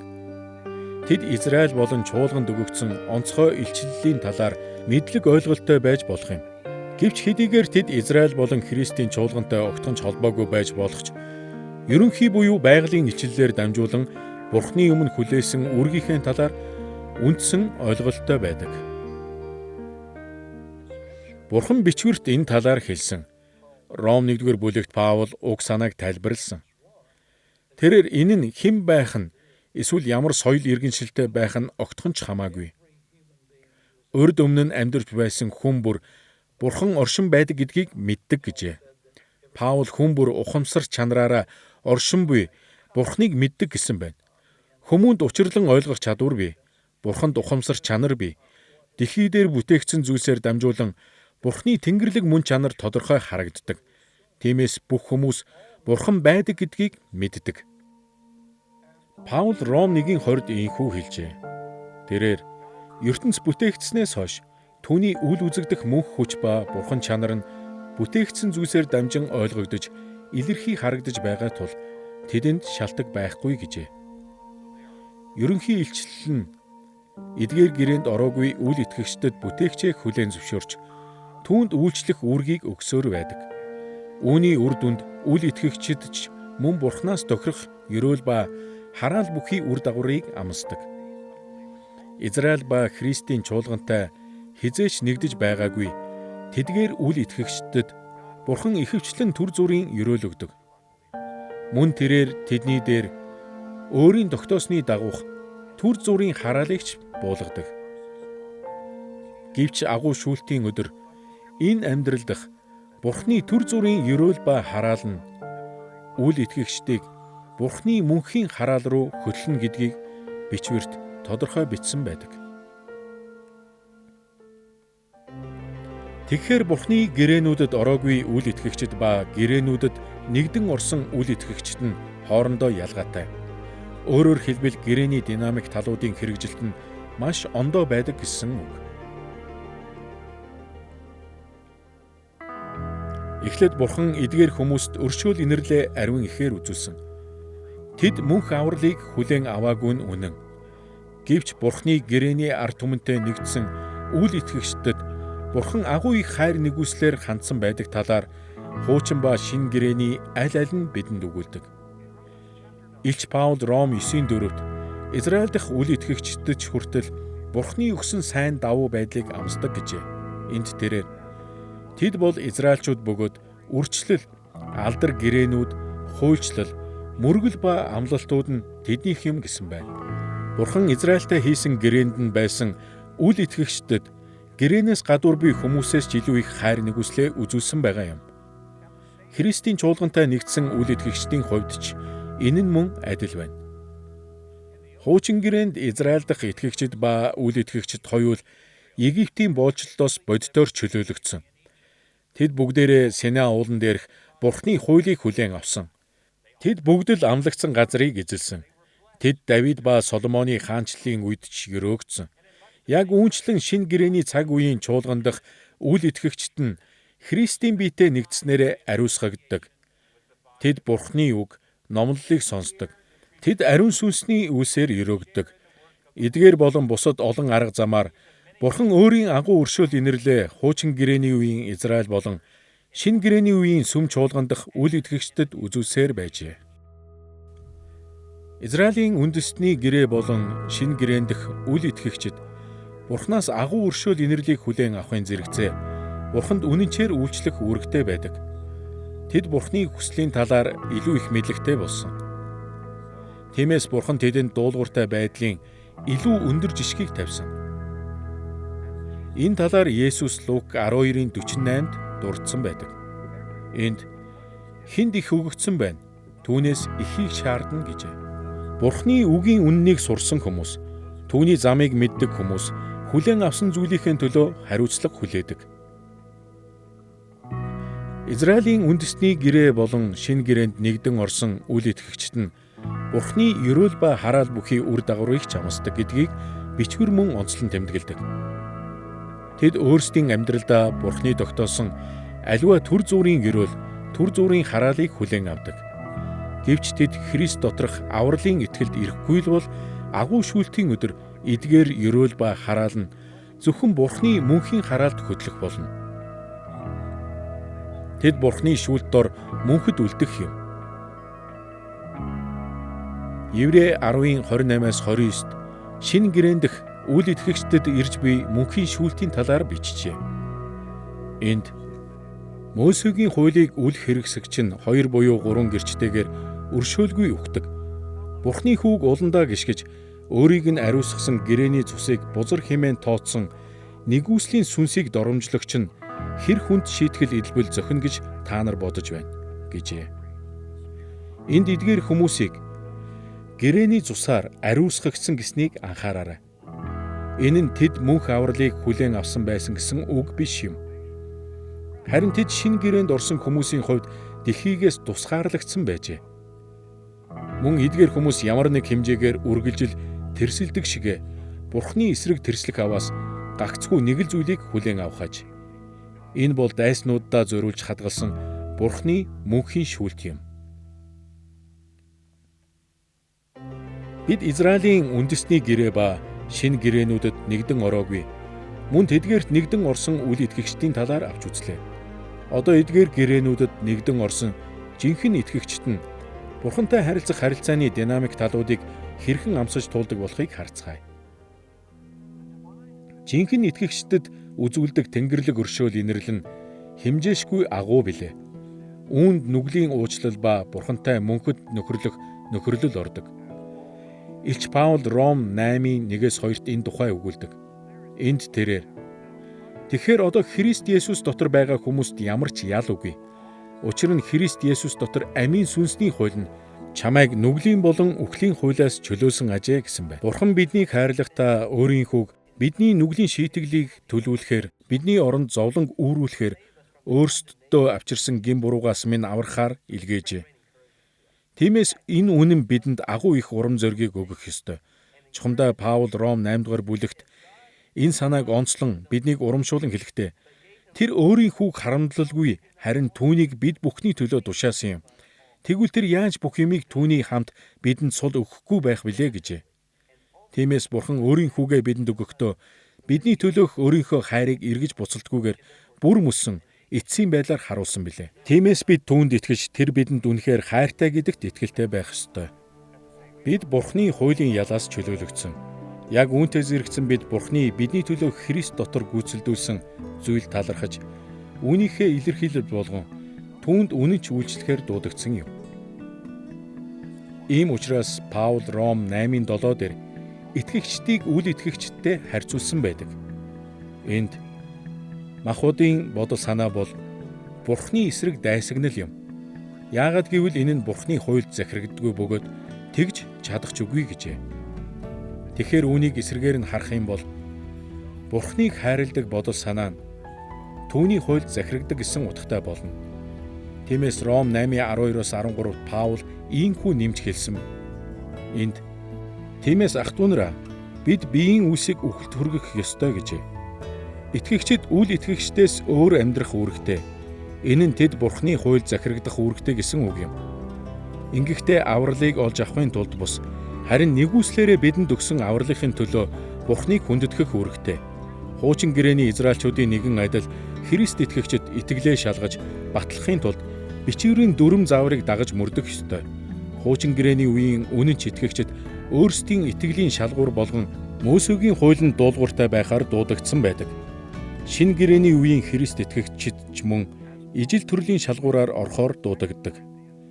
Паул 2 дугаар Коринт 13:5-д Коринтчуудад хэлэхдээ та нар итгэлд байгаа эсхээ шалга, өөрсдийгөө судал. Эсвэл Есүс Христ та нарын дотор байгааг та нар өөрсдөө мэддгүй юм уу? Та нар үнэхээр шалгалтаа ундгүй юм бол гэжээ.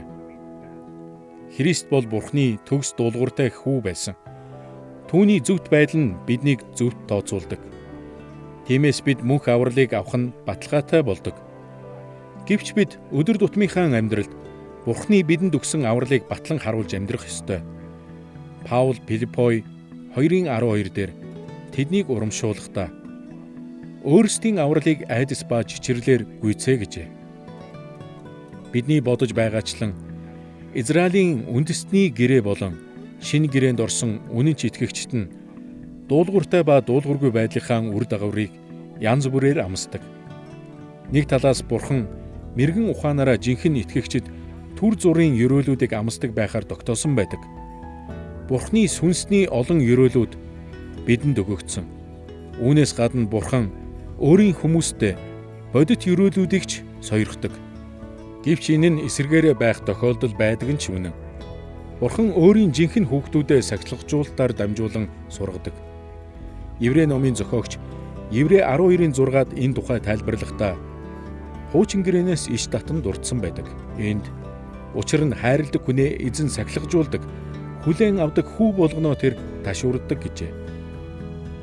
Жинхэнэ итгэгчдийн энэ амьдралдаа амсаж буй төр зүрийн аливаа ёроол ба хараалаас үл хамааран үл итгэгчид болон итгэгчдийн хооронд асар том ялгаа байдаг. Христ алдар суу дотроо иргэн ирэхэд жинхэнэ итгэгчид зөвхөн Бурханы мөнхийн ёроолуудыг мэдрэх болно. Бид Илчлэл 21:7 дээрээс энэ тухай харж болно. Энд ялагч нь үүнийг өвлөх бөгөөд би түүний бурхан болж тэр миний хүү болно гэжээ. Хуучин гэрээг бид үргэлжлүүлэн судлахдаа хүн төрлөختний эдгээр 3 төрөл ангиллыг болон гэрээний динамик талууд нь тэдгээр хүмүүст хэрхэн хэрэгжиж буйг санаж байх нь чухал юм. Үндэсний гэрээ ба шинэ гэрээнд ороогүй үл итгэгчид мөн эдгээр гэрээнд орсон үл итгэгчид болон жинхэнэ итгэгчид хоорондын ялгааг ч санах хэрэгтэй. Ингэснээр хуучин гэрээг анх хүлээн авсан эртний Израильчуудад энэ нь ямар утга учиртай болохыг ойлгоход бидэнд туслах болно. Тиймээс бид өнөөдөр үүнийг хэрхэн хэрэгжүүлэх талаар илүү сайн бэлтгэгдсэн байх юм. Энэхүү хичээлээр бид Библийн Тэнгэрлэг гэрээнүүдийн талаарх ойлголтыг танилцууллаа. Бурхан гэрээнүүдээрээ дамжуулан хаанчлалаа удирдан чиглүүлдэг гэдгийг бид олж харсан. Бид мөн Библийн түүхээс Бурханы Адам, Ноа, Авраам, Мосе, Давидтай хийсэн гэрээнүүд болон Христ доторх шинэ гэрээн Бурханы хаанчлалын бодлогыг өөр цаг үеүүдэд онцлон тэмдэглэж ирснийг үзэж суралцлаа. Мөн бид Бурханы өршөөл инрэл, хүмүүний үнэнч байдал, ерөөл ба хараалын үр дагавар бүхий үндсэн динамик талуудыг судалсан. Ингэхдээ энэхүү динамик талууд нь гэрээний цаг үе бүрийн Бурхан ба түүний гэрээний ард түмэнтэйгээ харилцах харилцааг тодорхойлдог гэдгийг харсан. Төгсгөлд нь эдгээр динамик талууд нь бичвэрийн болон өнөө цаг үеийн олон өөр төрлийн хүмүүст хэрхэн хэрэгждэг талаар тодруулж мэдсэн билээ. Хуучин гэрээг ойлгоход Тэнгэрлэг гэрээний ач холбогдлыг дэгсдүүлсэн гэх боломжгүй юм. Библийн бичээч бүр Бурхан өөрийн хаанчлалыг гэрээнүүдээрээ дамжуулан удирддаг гэдгийг мэддэг байсан. Үүний үр дүнд хуучин гэрээний хуудас бүрд буй сургаалын ач холбогдол нь Бурханы гэрээнүүдийн хүрээнд л үндэслэжээ. Бид шинэ гэрээг авчирсан Христэд үйлчилдэг. Мөн түүний дагалдагчдын хувьд бид хуучин гэрээн дэх Бурханы гэрээнүүдийн талаар сурч мэдэж болох бүхнийг сурч мэдэх ёстой. Тиймээс бид энэ цаг үед түүний төлөө амьдарч чадах юм шүү. Библиэдх Тэнгэрлэг гэрээнүүдийн бодлогод хандах зориулалтаа шинжлэх нь биднийг түүний хаанчлалын бүрэн дүүрэн байдал доторх мөнх амьд хөтлөх болно.